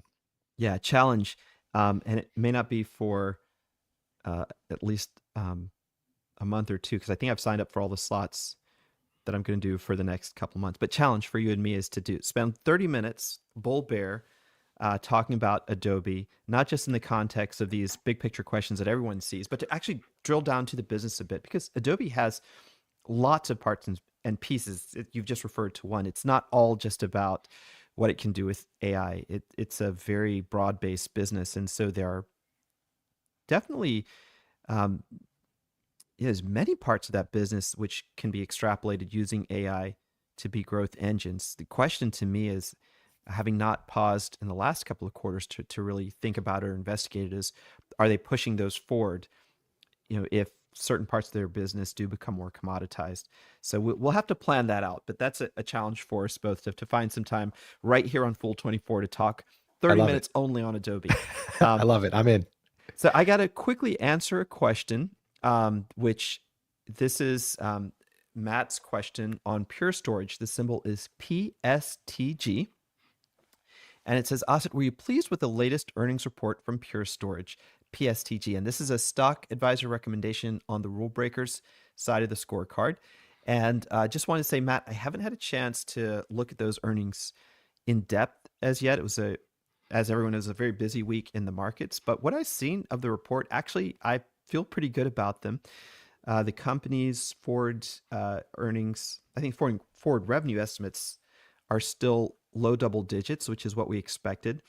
And I believe that the important part of our thesis that we're really monitoring, that lift from getting into the first hyperscale agreement, really getting into the data center, still looks like it's on track. I think it's pushed out a few months past what I thought into 2027. But they also talked about, from what I could see on the call, discussions with other hyperscalers. So I think this is probably still a business that is going to realize some tangible opportunity from artificial intelligence. And I think its products are just well suited for AI data centers. So the report looked fine to me. It is a company that is like many other AI stocks. This quarter, if didn't meet expectations, it got taken out to the woodshed. We're in a volatile market. We'll probably see more of that this year. So I wasn't too concerned about the price drop. And I'll try to give some more thorough analysis maybe by the next time we have a stock advisor reveal, or Emily and I might have some questions directed on Pure Storage in our next Q&A. We have a set that's going to pub this week, but I don't think it's in there.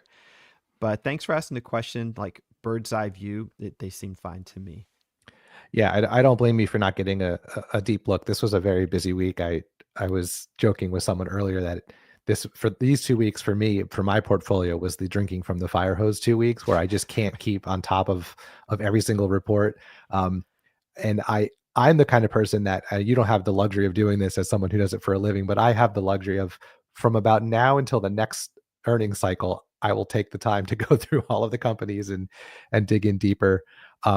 But wait a minute, Jeff. So, okay, I have to call this out because you're one of the hardest working guys in show business. You also, are you still teaching music? I don't teach anymore. I'm an administrator in a public school. Yeah, but yes, no, that is my 9 to 5. This is what I do on nights and weekends and early mornings, which is why it's particularly hard for me to get through everything during earnings season. But I can chip away at it over the course of the next couple months. For those of us who are a bit lazy sometimes, like myself, I have this inclination. Here's your motivation. I could be just hanging out and doing nothing and daydreaming, or I could be Jeff freaking Santoro.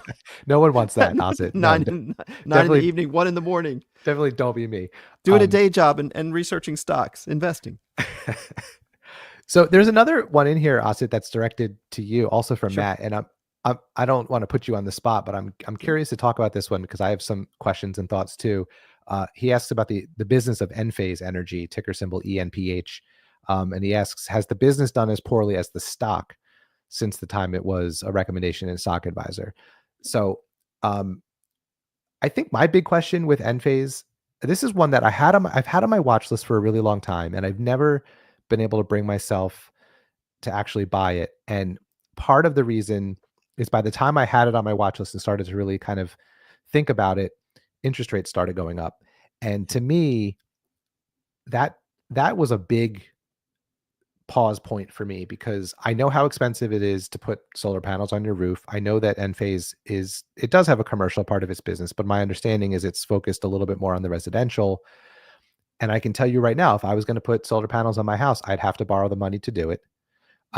And it's a lot more expensive to do that than it was 5 years ago. So I just, that's given me a lot of pause, but I've not spent a ton of time looking into it. But I'm just curious if you have any thoughts.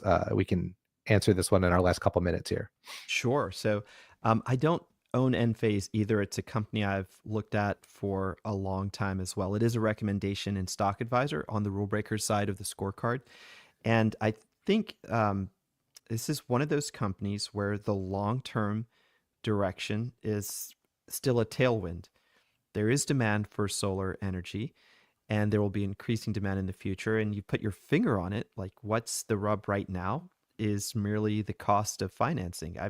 I'm guessing that 90% of people who make a major home improvement, whether it's a new roof or, I don't know, getting floors put in your house or getting solar panels, they finance it. Maybe some people pay it off sooner, some people take a long time, but major home improvements are something that, you know, is tied into borrowing money for most people.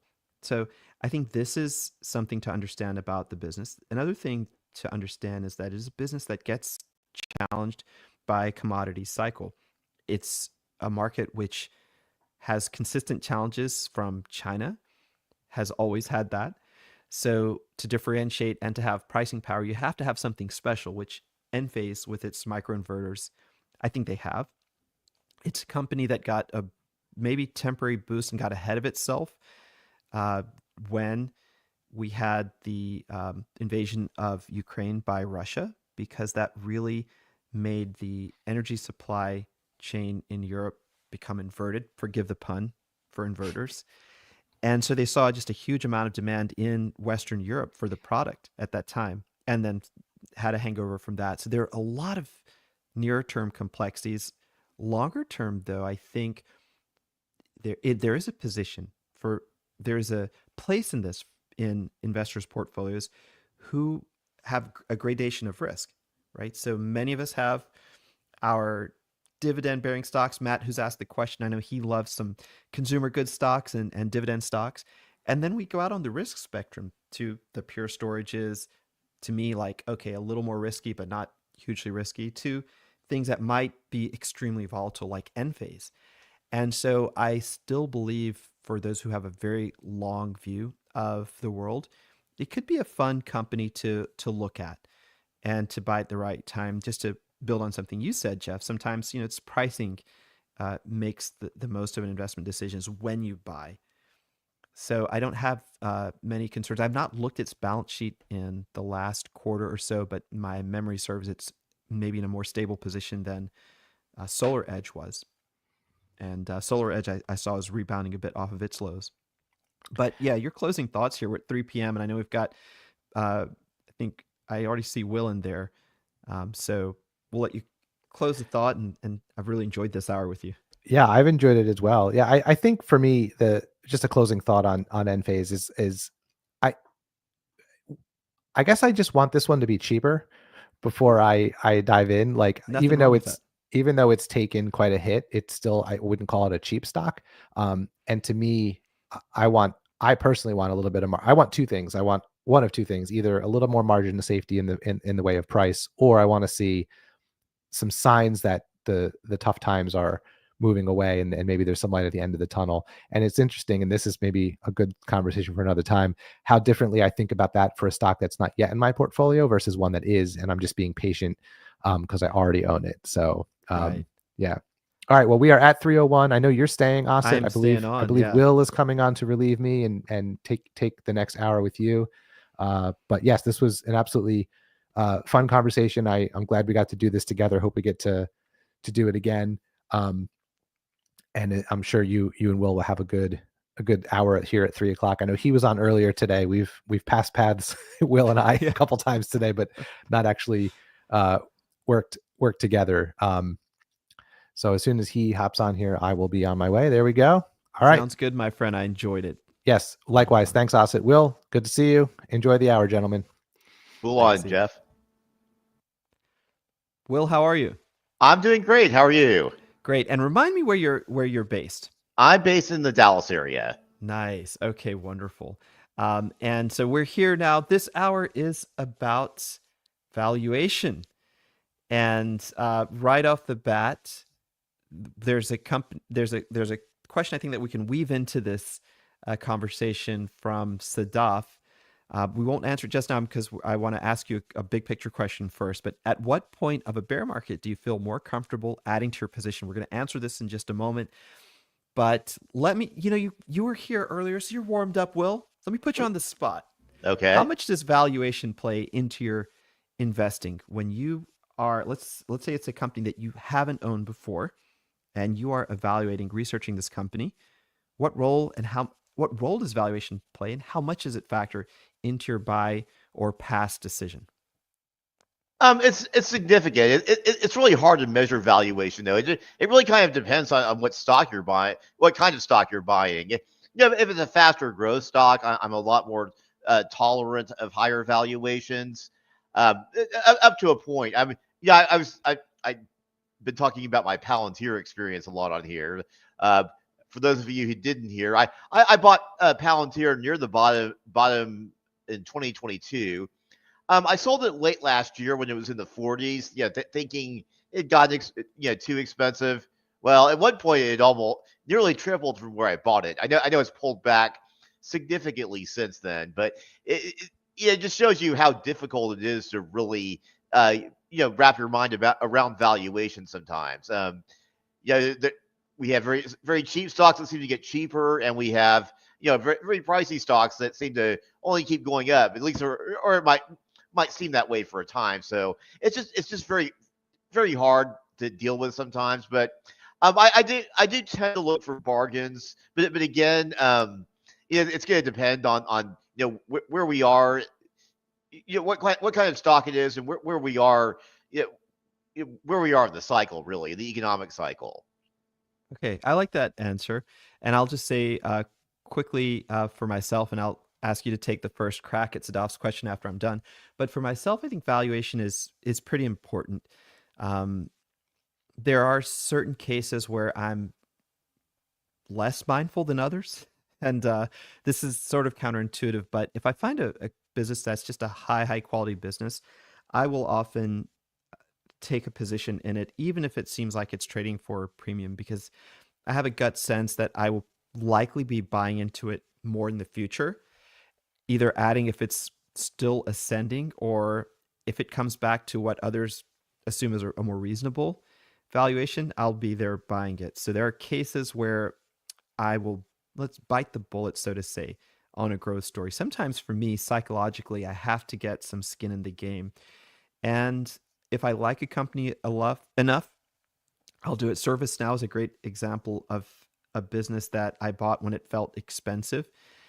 It kept going up for me, Will. I'm sort of glad that I let that part of my decision-making process bend a bit.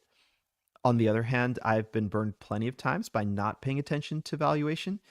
So I think most of us get sort of like some court sense, some court vision of when it will pay to be more attuned to this. But at the end of the day, I believe now I am almost always trying to understand what those future cash flows look like, what it means for today, for the business today, how it's priced.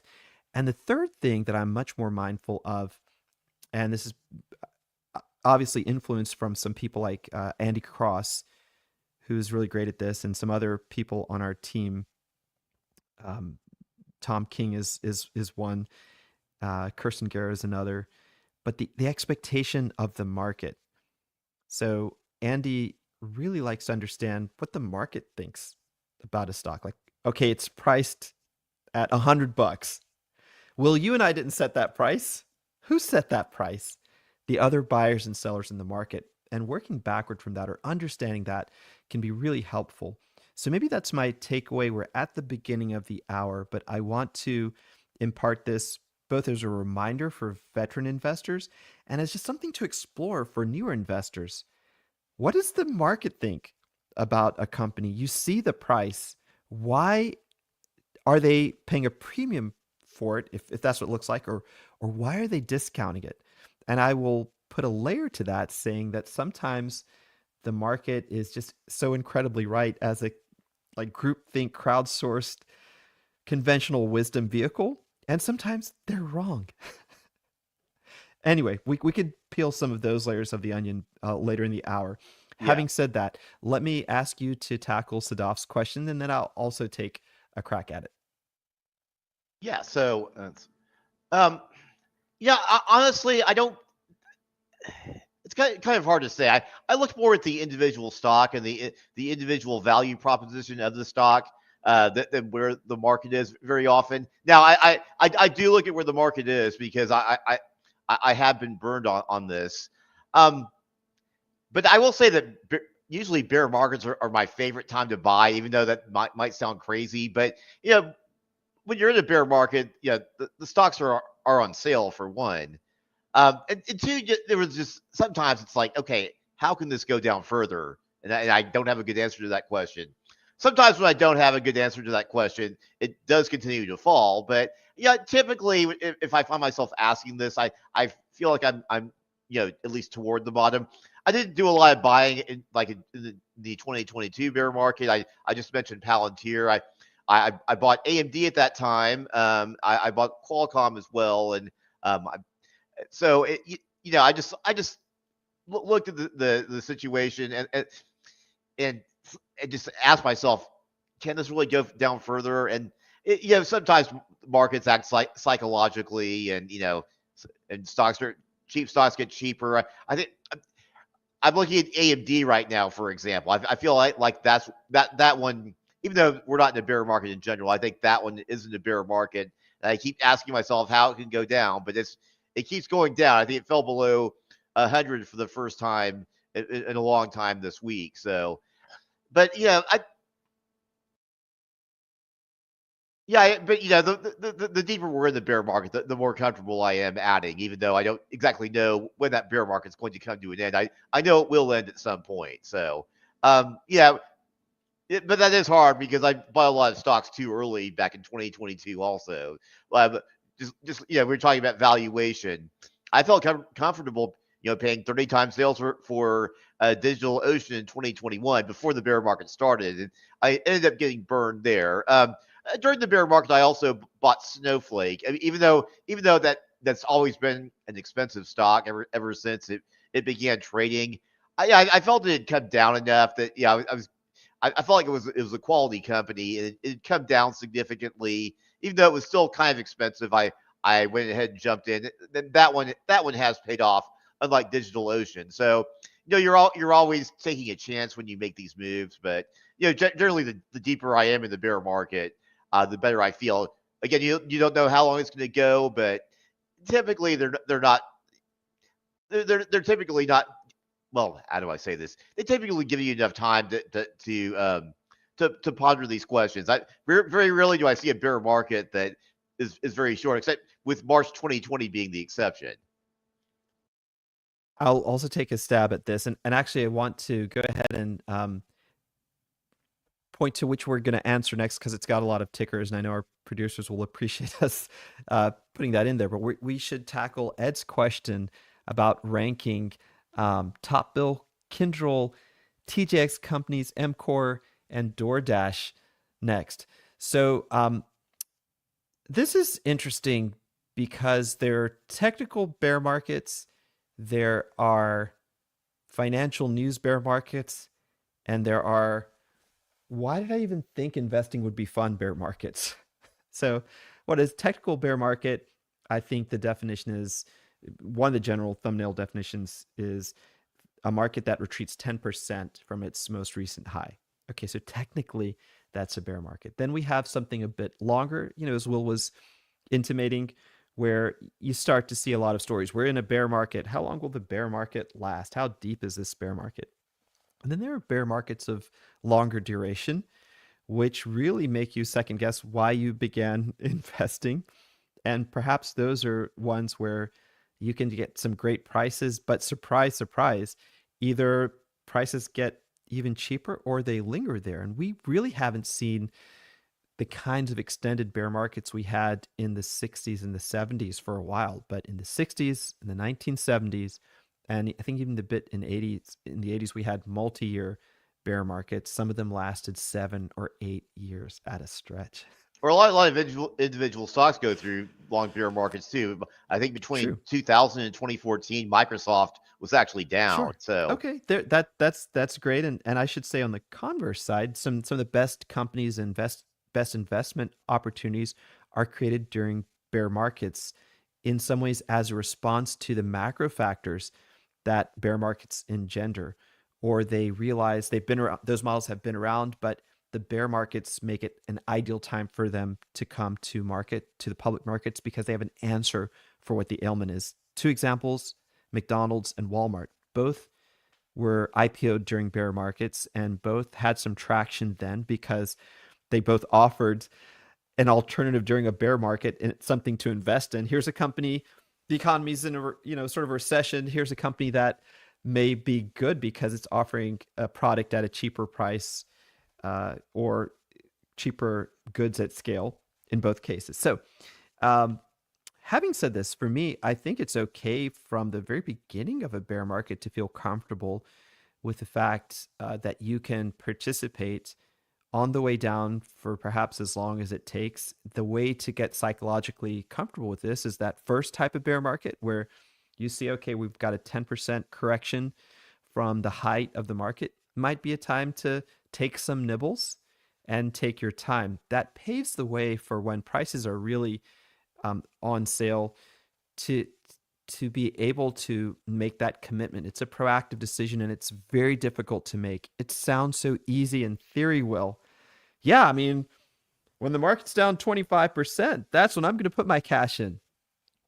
For those of you who have been there, you know what it's like. It's completely different because the news is bad. You have no idea of when things will rebound. You're wondering if you should be investing maybe in bonds or some other type of investment, maybe gold. You keep seeing things about hedging investments. This is so typical of a bear market. Money moves to the risk off assets, potentially gold, silver, potentially Bitcoin in this day and age. There's so many things that make the investor second guess the simple proposition of buying quality companies on sale. So my solution to that, Sadaf, is to be able to buy a little bit on the way down, to clear that path so I understand why I would be buying something when the world seems like it's never going to get better. And the answer to that is I believe the world will get better.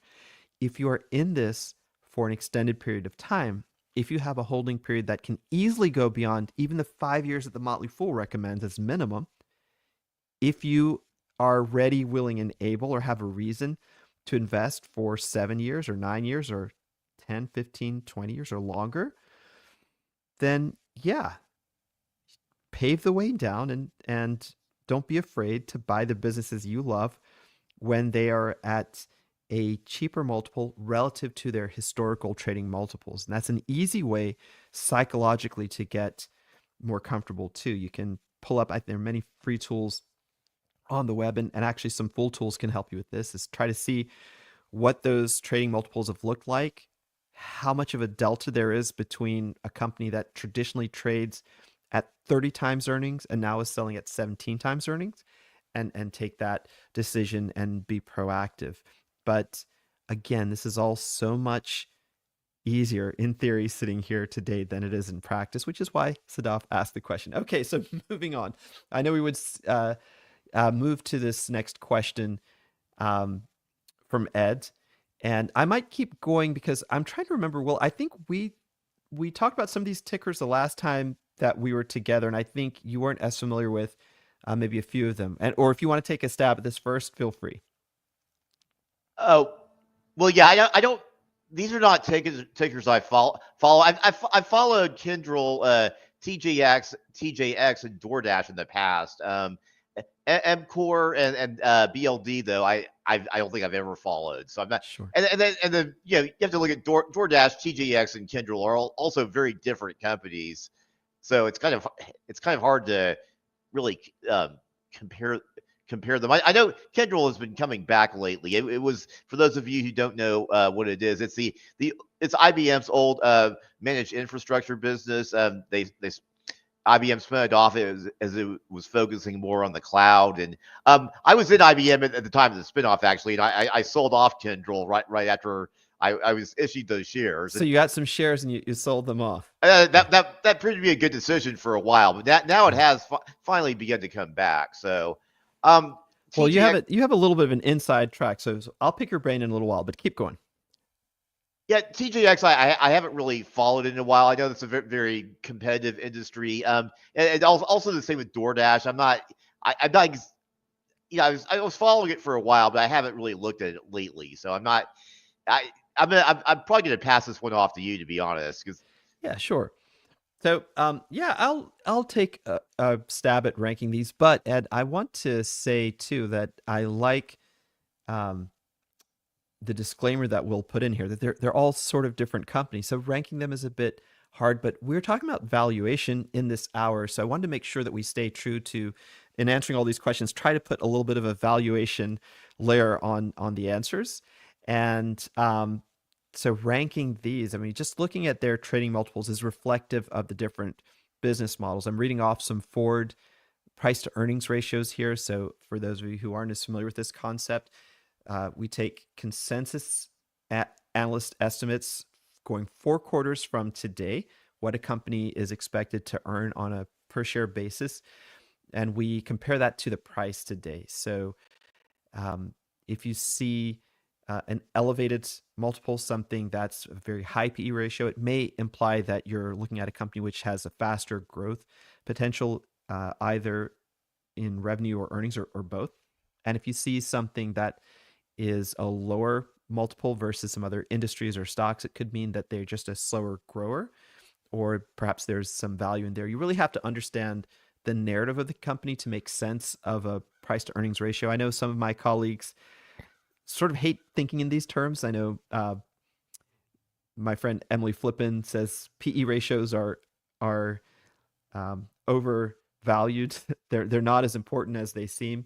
And to some extent, I agree with her, but I think they're also great starting points to work backward. Look at a price to earnings ratio and then take it from there. What is it saying about the business? Why is the market assigning that valuation to the company's earnings? Now, so getting to the exercise here, I'm going to read these off. Top Build is trading at about 14 times forward earnings at present. We have MCore, which is another builder, more specialized builder. I'll get to those in a moment, trading at about 17 times earnings. Then we have TJX companies trading at 28 times forward earnings.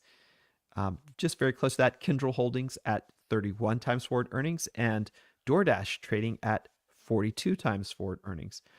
So how would I rank these companies? I'm going to rank them now based on sort of long-term potential, but it doesn't mean I love any of these any less. I think out of these, gosh, maybe DoorDash and Kyndryl might have the strongest long-term potential and arguments if you were to buy any of these and say, okay, irrespective of how they fit into my portfolio or why I'm buying them, either for growth or some diversification or beta protection, some protection against volatility, irrespective of that, I would say DoorDash and Kyndryl rank at the top of the list for me, because both have the potential to, I think, really grow their earnings through revenue growth and expansion in their markets, getting more market share, commanding premium for what both do in the markets. And that may seem weird in the context of DoorDash, because in some ways they compete in commodity markets like delivery, but there is some very interesting investment in technology that DoorDash has undertaken, and it generates a good amount of free cash flow. So there's an argument to be made there that it will actually prove out more and more value proposition as that platform broadens out over a long, long period of time. Okay, so those two I'd put at the top. I mean, I'm a fan of TJX companies. It's just such a well-run business with probably a better inventory management system and inventory procurement system than any of its competitors that I can think of. The buying groups at TJX companies have been established for a few decades now, and the employee turnover there is very low. They're global buyers. They really know what they're doing. And without going deeply into TJX's business model, I'll just summarize it like this. If I had to own like one like retail company that goes into household goods as well as clothing, this is the company. And I believe I actually am an owner. I have a small position in TJX. I'll have to double check that. Okay, and so we're left with two very interesting companies in the construction realm. Top Build, which is one of the leading companies in a fragmented industry, which is installation of insulation. It's so hard to say. Installation of insulation. Then we have MCore Group, which is a specialized construction company, which really excels and is excelling more in the constructions that's related to specialized electrical equipment and data centers. So it's a business that I think plays well when we think about what the future looks like in terms of commercial construction that is less Class A office space because there's so much working from home and co-working going on, and more building out of what allows us to work from home and use generative AI, which is data centers. Yeah. So both of these companies, I think, are really fun. They're not terribly expensive. We think in Stock Advisor that Top Build company, I have to double check if we're Hidden Gems or Stock Advisor there. So give me a moment there. I'll come back and clarify. But we think that Top Build is maybe a relative bargain for those who can buy today and hold on. That's because commercial construction right now has a number of headwinds associated with it, including higher interest rates, just competition in the industry, sort of the compression of supply when there's a lot of demand for both residential and commercial construction. So when you look at those headwinds, which have caused people to abandon Top Build a little bit, it sort of makes sense. It's trading at 14 times its forward earnings today, stretched out to 5 years, and just that inevitable pressure that I mentioned on the housing market, which is going to be solved one way or another. We think that might be a fun company that is going to manifest its earnings potential, and the market will recognize it in the coming years. So I didn't exactly rank them, except to say that because they're so different, I do like the sort of the DoorDash Kyndryl group at the top, sort of like TJX in the middle, and then these sort of very interesting companies in the construction industry which have the relatively cheapest multiples here. I'd put those at sort of the bottom of that group, but not to say that they're any less, but just to think about those in terms of more diversification, more buying something that's GARPy, so growth at a reasonable price. This is how I would think of this group myself personally. Okay, Yeah, I took a long time on that one, but go yeah, ahead. Thoughts, comments? That's okay. But I noticed you seem to favor the higher valuation stocks as your first picks. I find that very interesting. I don't actually disagree with you from what I know. You talk about the construction industry stocks. Those certain industries tend to trade at lower multiples or higher multiples. Construction is one that doesn't tend to attract multiples that are as high. So you also have to figure that in if you're just looking at them purely from valuation. Whereas DoorDash, even though they're in some ways they look more like an industrial than a tech company because whether they specialize in delivery, but everyone likes DoorDash for its tech product. So I think that's helped it attract the higher multiple. And Kyndryl's a tech company, and tech companies do tend to trade at higher multiples. This has been one of the frankly, well, I guess there's only one way to say it. It's been one of the less exciting parts of tech managed infrastructure. Like I said, IBM unloaded the company because they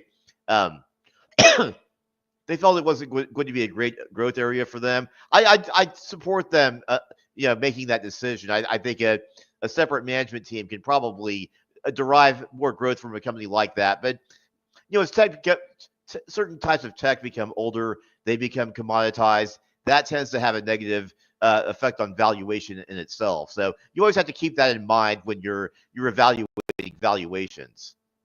Yeah, and I just wanted to counter that a little bit by just saying that there's a lot in the Kyndryl story you will, I think, happily look at maybe since you left. So there are some mismatches that we think are apparent in this company's ability to improve its margins versus the margins that it had when it left IBM. So I think you might enjoy looking at that story fresh. So, but let's go to this bigger point. So why would someone favor companies with higher multiples rather than lower multiples? I think it's a great question to explore, which is to say, what does the higher forward multiple mean, irrespective of industries? If you've got a company that's valued at 40 times, it doesn't have to be earnings, it's free cash flow versus one that's valued at 10 times its free cash flow. What does that actually mean? In some ways, it means that the expectation for growth is higher in the company with a higher multiple versus the company with the lower multiple. And that's, that's sort of true. People in the marketplace are saying, yeah, I understand that this company made X amount of developed or produced X amount of free cash flow this year, but I'm willing to pay up today based on my expectation that's going to grow its cash flow even more. And for most companies, that means it's a higher revenue that's slated out for the future. So this is a sword that cuts both ways. Sometimes you're buying a company that has a lot of buyer interest and people are sort of placing bets on the direction of those future cash flows. So you're buying at a premium that could easily come down. And we've seen this, Will, so many times, haven't we, on an earnings miss? Some companies will come back down to earth. But in some ways, it can be a signal, too, for the investor to investigate. Why would DoorDash be trading at this much versus its forward earnings? And sometimes it has to do with understanding the complete picture that, well, actually investors expect this company to be a free cash flow generator. So they're really paying for that expectation of DoorDash being able to throw off the free cash flows that it has over the last year or so from the time it sort of turned its business around. So there are many things that can be implicit in the higher multiple, and just favoring the higher multiple may not mean that you're paying up too much. And conversely, some of the greatest investments that have been illustrated anywhere in the markets, I'm going back as I say this through my mind through so many examples. I'm trying to remember, at what points did Amazon.com trade at anything less than 40 times its forward free cash flow? Now it's a more mature company, but you're looking at a company which had, 15, 20 years of looking like a very, very expensive stock. But people who were able to buy that multiple when it was 40 times forward earnings, 60 times, 100 times, in Amazon's case, 200 times. It was trading at 200 times its forward earnings when it finally became profitable. They were able to realize, what's been a bagger in the tens for so many people. So this is what's very difficult about not just PE ratios or free cash flow exercises, but when we think about valuation, even if you do a reverse discounted cash flow to get a quick bird's eye view on a company's valuation, or you do a full-blown DCF exercise, discounted cash flow exercise, sometimes it can be hard to understand the future if you only look at the numbers. Then you may be doing a disservice to the opportunity because you haven't looked at the story, and you have to tie the two together, as the famous valuation expert Aswath Damodaran says. And Tyler and I had a great talk about Damodaran, I think last week, on this very topic. So just to say, I think what we're both trying to communicate here is that there's a lot of nuance to valuation. It's a starting point. And going back to the first question that I asked Will, I don't think it should be the driving factor in any investment decision. I do have a former colleague and friend, John Rotanti, who says, without apology, price is the only thing that matters. And in a way, I'm sad that I'm happy. John moved on to do something by himself. He has a nice podcast out there. I'm sort of sad he's not still here for me to argue that with him. Like, no, John, price isn't the only thing that matters. But some of us are very, very, very valuation driven. So, okay, so we have two questions coming up, Will, and I'm going to go ahead and maybe ask you to take the one on Alphabet if you're comfortable with that. This is from No Noise. Thoughts? Yeah, on I was Google going to take on that as a current entry or add point here. Yeah, I was going to take that on because valuation actually has a lot to do with my feelings on Alphabet.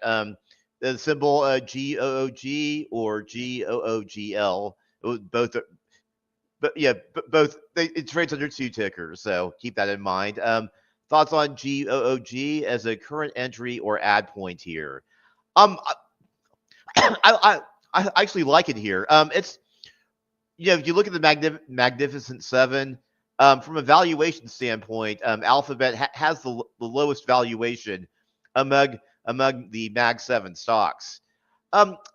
I think there was a perception that when the ChatGPT came out with that huge upgrade that really kind of sparked this latest frenzy in AI stocks. Came from OpenAI and not from Alphabet, and that was notable because Alphabet had been a pioneer in AI. They had been in AI since I think 2001. So and then also I think ChatGPT creates some questions as to whether people would still use Google search in the future. And even though that Alphabet came out with Google Gemini, that didn't really end the speculation. But I don't have the financials in front of me right now. But it is for a mature company. It is over $2 trillion in market cap. It is growing at a pretty rapid, relatively rapid pace. The revenue growth is still in the double digits, and they have a tremendous amount of liquidity. I think they have 95 billion. They plan to invest 75 billion a year in CapEx. So that's just a staggering sum. So between with the technology they have and the liquidity, I think it's way too early to count this company out. Just looking at the just bear with me. I thought I had let me get the valuation up. But yeah, looking at the price to earnings ratio right now, it's only 21. Again, that's a PE ratio more reminiscent of a slow growth company not in tech than it is one of the most successful tech companies in history. And then you go to the forward PE, we're down to 19. So yeah, I think this is a great time to add shares of Alphabet. Yeah, people are a little bit down on it right now, but I don't see anything that's going to permanently destroy the investment thesis in it. You also have to consider that they're in Google Cloud, that they have Waymo, so they have so many other sources of revenue, and they're still advertising is still a huge part of their business too. I think it's just under 80% of their revenue, if I remember correctly, and that's coming down, but it's coming down very slowly. So I don't see anything here that harms their investment thesis. So at 21 times earnings, I like this stock. Nice. And I'm going to take a question on Intuit. And so this is from Matt, and he says, Asit, is Intuit a stock that you would ever want to own? And the answer to that question, Matt, is yes. I actually own shares of Intuit. I have followed this company for a long time. I really liked the appointment of Sasan Goodarzi a few years back as CEO. I've had the opportunity to interview him twice, once with Emily and once on my own. And the last time I spoke with him, he was laying out their vision for AI, and I thought it was really persuasive, which is to say that inside the Intuit ecosystem, the company sees a lot of opportunities to make what the data that they have more valuable to people who are small business owners. So, for example, the illustration he gave me that is they're working on different large language models, and they have been for some time, but they're trying to build out in the small business market the ability to tell a small business owner, hey, you can improve your cash flow because we sort of noticed that within your zip code, other people who have this lawn service are charging X dollars an hour for the service, and your price point is Y.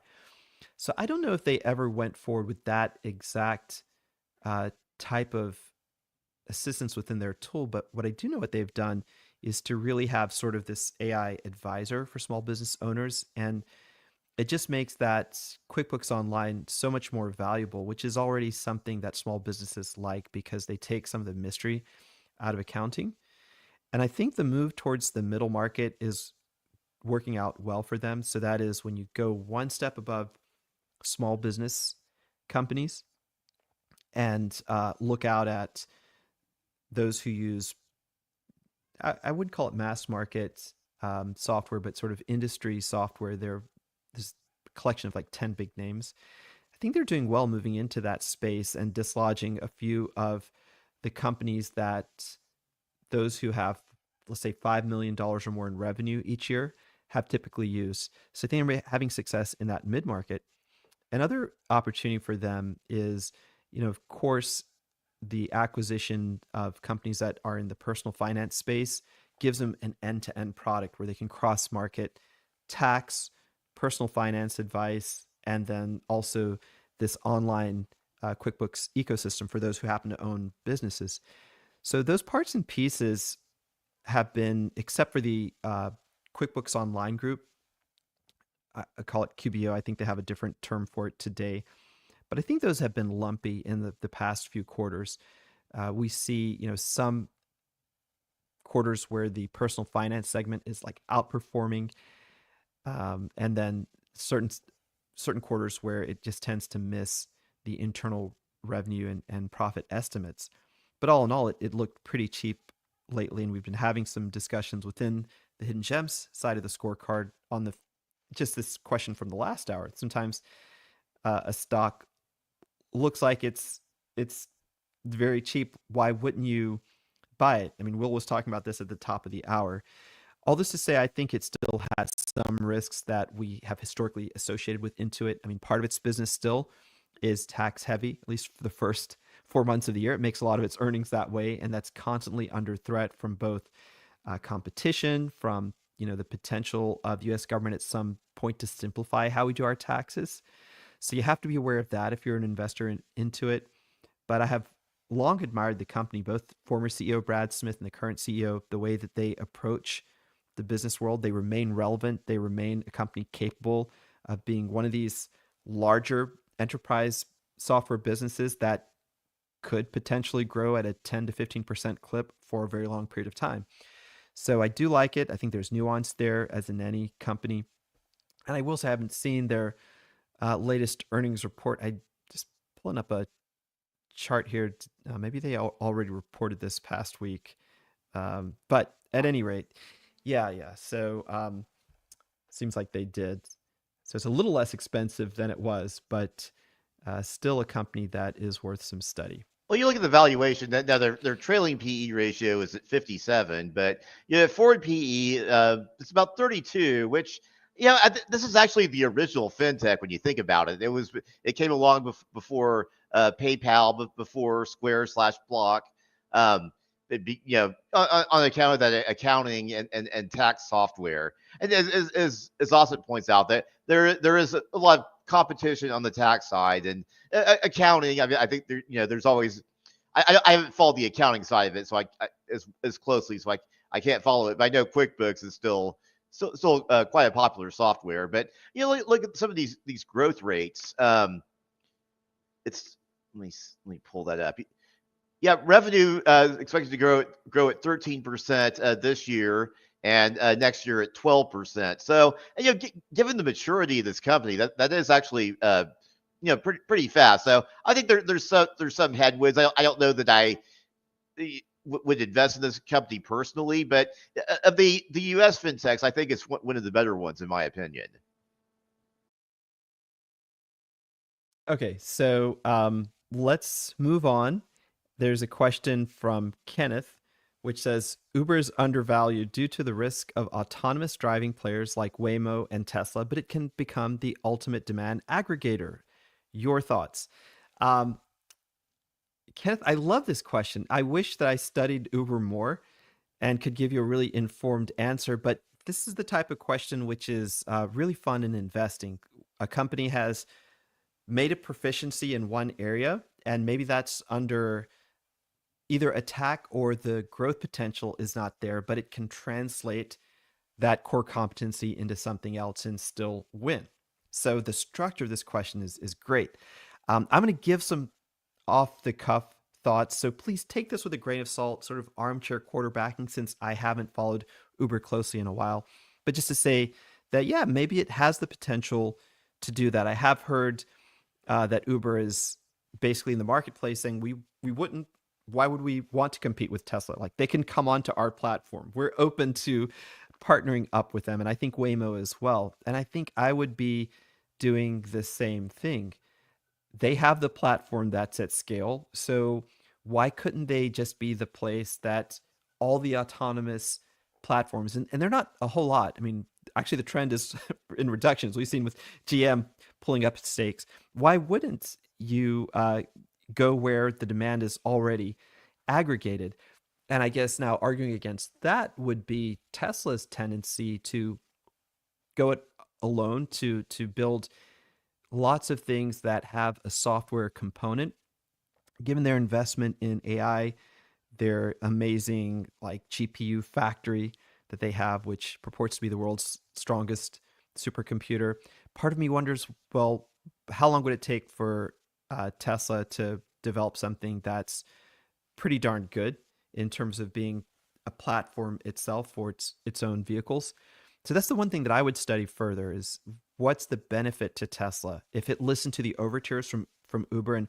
And forgive me if there's more news developments that I didn't actually check before I answer this. If they're already talking, forgive me for that. But this is how I would reason through with what I know on the ground. So what are the incentives for Tesla to develop its own platform and even offer that up to companies like Uber? What's the incentive just to like quickly marry up with that platform to get to the market is what I would think. And I would ask Will if you have any thoughts on that. Yeah, it's hard to say really, because I know Waymo is a partner of Uber. In fact, I've told people if you want to invest in Waymo, you might get closer to profiting from Waymo by buying Uber than buying Alphabet, just because Waymo right now is such a small part of Alphabet that it's not even singled out in the financials. So yes, it's hard. It's kind of hard to say on that. I could really see that one going either way. It seems like Tesla seems to want to go on its own from what I've read on this, but it's been a couple of months since I've looked at this issue, so I don't unfortunately don't have the most up to date information. But I mean I see the value of it, but I also see other companies going it on their own. So I am bullish on Uber overall, no matter what happens there. But it's just I'm not really sure on that one, to be honest. Okay, so we have another mindset question, which is related, I think, to last hour, but we could relate to this hour as well, Will. Yeah. And this is from Sadaf. It says, it's a mindset question for newer investors, in case we didn't answer already. How do you deal with prolonged political uncertainty and confusion related to the macro environment? And this is something we talked about at the outset of the last hour, so I'll reiterate for people who weren't here, just to bring you up to what Sadaf was listening to. We were talking about our ideas, this is myself and Jeff Santoro, for this year. Like, do we think that the market will return anywhere near what it did over the last couple of years? And I think we both landed on the side of, probably not. Doesn't mean the market's going to go down. It might, but neither of us had an expectation that the market was going to outperform wildly this year. And we likened that to just the market not liking uncertain times and uncertainty in whatever, geopolitics, the direction of interest rates, differences in global GDP. There's so many things that are wrapped up when you say the market doesn't like uncertainty. And then as political uncertainty is concerned, what I laid out the case is, as everyone knows, we avoid being political here at the Motley Fool. But just to state, it's no secret, President Trump has his own method, idiosyncratic method for pushing policy objectives or his worldview. And that keeps, I think, market players on edge. It's ever changing. So there's nothing political about pointing that out. Just to point to political uncertainty as also being one factor in how markets are reacting. Just clear example, vis-a-vis tariffs, things of that nature. So having said all this, like, how do you deal with that when it's not just, a few months, but in some cases years? Look at interest rates, right? We don't have the answer yet if interest rates will really back down, because we don't have an answer for one thing about inflation. Will, is that really cooling off or not? Yeah. I saw gas in my area is many cents below $3 a gallon, but on the other hand, the price of eggs is going up. So all this plays into the sense that this year isn't one where we have sort of a good vibe on where things are going, a feeling of certainty, a feeling like, hey, let's allocate capital both at the enterprise and small business level and the consumer level, and investors putting our own money into the markets. So how to deal with this? I think for me, and I'm very curious to hear Will's thoughts. I think for me, it comes down to, and I'm just repeating something that Jeff said, but I believe it is focusing in on businesses. And the second part, personally for me, is understanding that I still have faith that innovation is happening out in the real world. With those two, I can withstand the uncertainty. I focus on businesses, and I always do a gut check. Like, is innovation stronger this year than it was last year? Why? Because I believe that you can draw a through line from true innovation to creation of value in an economy, the growth of gross domestic product. Here in the States, we almost take that as a given, knock on wood, because we have so much investment in technology from the government to the private sector to publicly traded companies. So the answer is typically a clear yes for me. I see it still in manufacturing. You see this with AI. Just look at the value that's being created there in that part of the world. So when I can do these two things, I can keep investing now. If I looked around the landscape and saw, I don't have faith anymore in so many businesses that I believed in, or if I thought the pace of the world changing was slowing down considerably, then I would reorient those views and say it's time for me personally to take some money off the table or to look at something else beyond equities as a place to invest. So that's just my personal way of dealing with it. How about you, Sadaf? I mean, sorry, how about you, Will? We would like to hear Sadaf's opinion, but go ahead, Will. Okay, yeah. I mean, trying to look at the in the perspective of a newer investor. I think that's kind of important because you're investing. I think the hardest part about investing is dealing with your emotions. When you're talking about political decisions, you don't know how those decisions are going to play out. That's why one reason we call them political. We have the controversy here in the States about what tariffs are going to be. And the answer is we don't know. Is that a negotiating tactic by Trump? Is he serious about imposing these tariffs? How much are the tariffs going to affect one country versus the other, or one industry versus the other? And the answer is we just don't know that. I think Asset just hit on the point that I was going to hit on. I think you just have to focus on the value proposition of the company. What it offers, how resistant is it to these economic conditions, and valuation is going to play into that too. The good news on the valuation front is, if you're a buyer, that is, maybe not if you're a holder, but if you're a buyer, uncertainty tends to lead to lower stock prices. So I mean, this actually can be an opportunity for you if you if you can handle the emotions of it. I mean, we always talk about, can you buy a stock and still sleep at night? And I think something that might help you sleep at night is you're buying a stock that offers a compelling value proposition, whether you're dealing with a lot of political uncertainty or a situation of more political stability. So I would. The truth is I'd probably take advantage of this to hopefully find stocks at a lower valuation. But at the end of the day, it's going to be the value proposition of the individual business that really should drive your investment decision, in my opinion.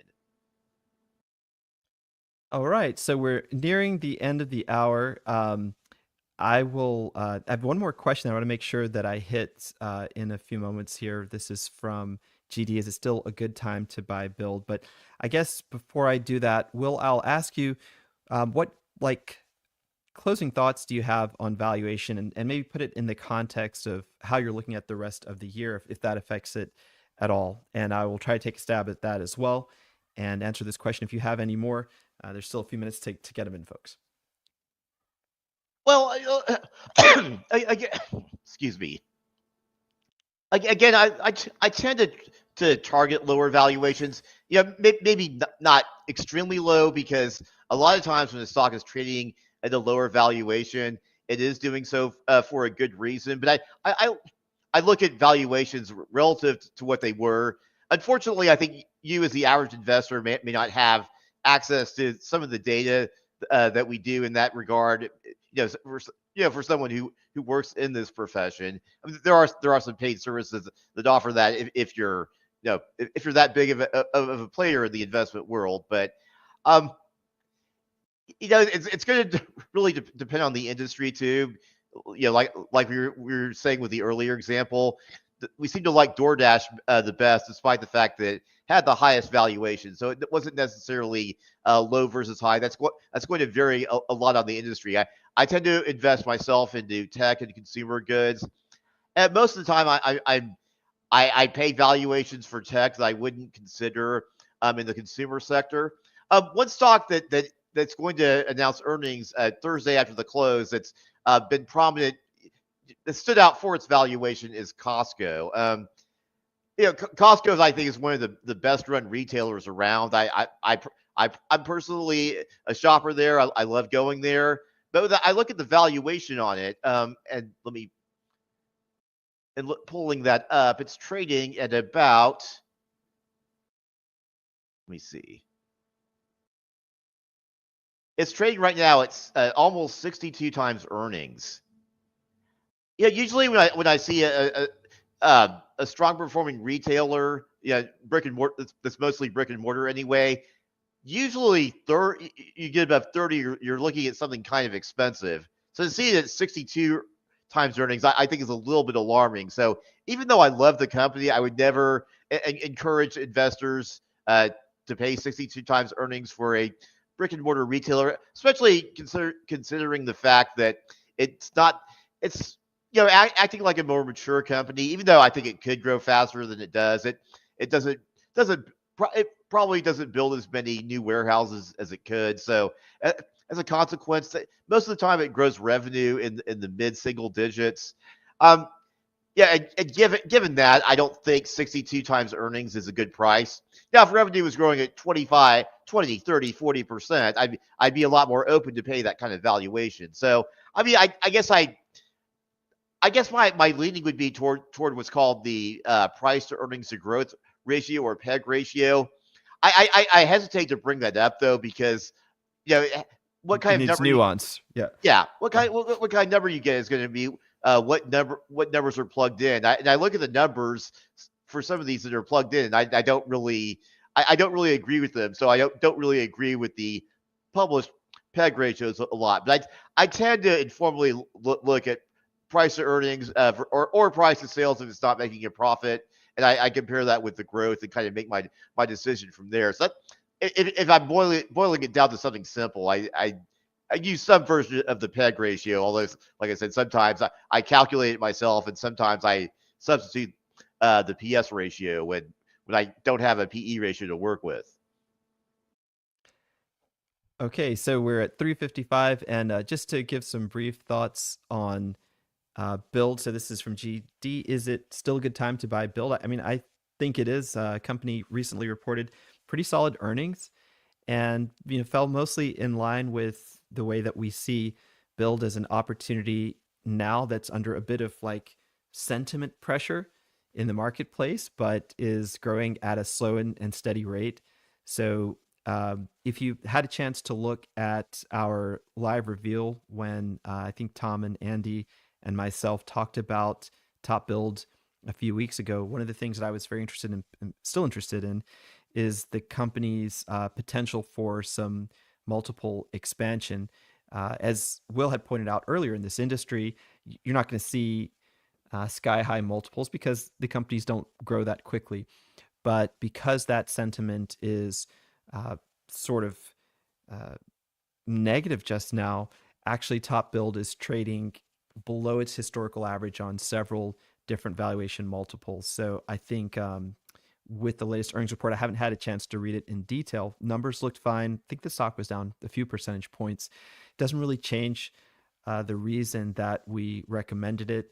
And yeah, I still feel just as I did, a few weeks ago. It's a really interesting company for those who are looking for non-tech companies that have maybe a bit of resilience in them and will inevitably rise along with the expansion in construction, which itself has a long-term tailwind behind it, despite the near-term pressures that are associated with interest rates and just actually supply of build in the industry, not just demand on the housing side. So would answer that in the affirmative.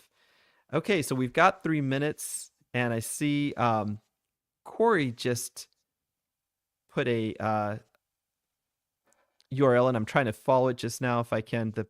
Okay. And this says, I think there's a question coming.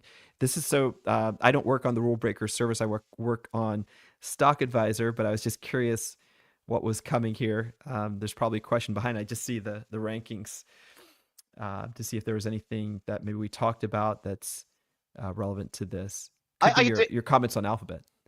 Yeah. Oh, is that the question? Maybe. I have a question I could take quickly if that's... Sure, please. Yeah. So one had, or I'm sorry, it's asked a couple days ago about Canadian pot stock Tilray.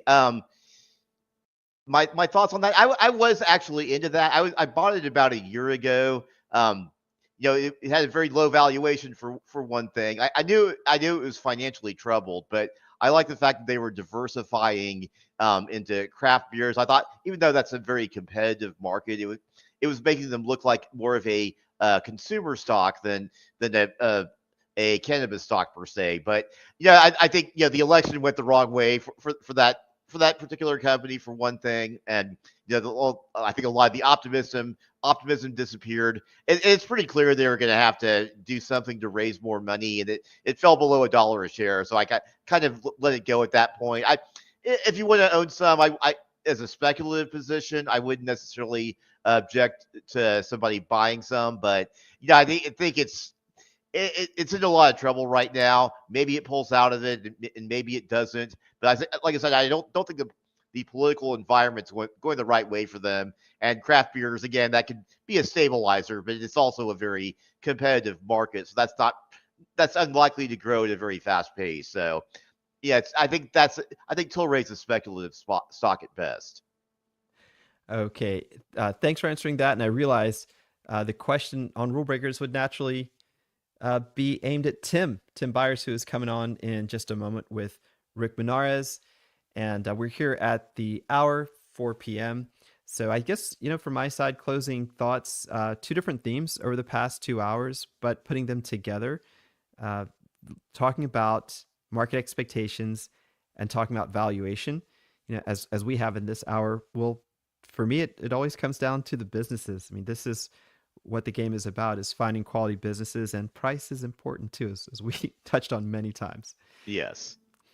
I would completely agree with that. But I think the bottom line is, you buy a great business and the valuation isn't crazy high, I think you'll probably do well with the stock long term, no matter what part of the cycle that you buy in. Great. And actually, we're going to go ahead and sign off now. We'll be back after a brief pause, so don't go away. Tim Byers and Rick Benares are coming right up. Thanks, everyone, for watching, and we'll see you soon. Fool on. Fool on.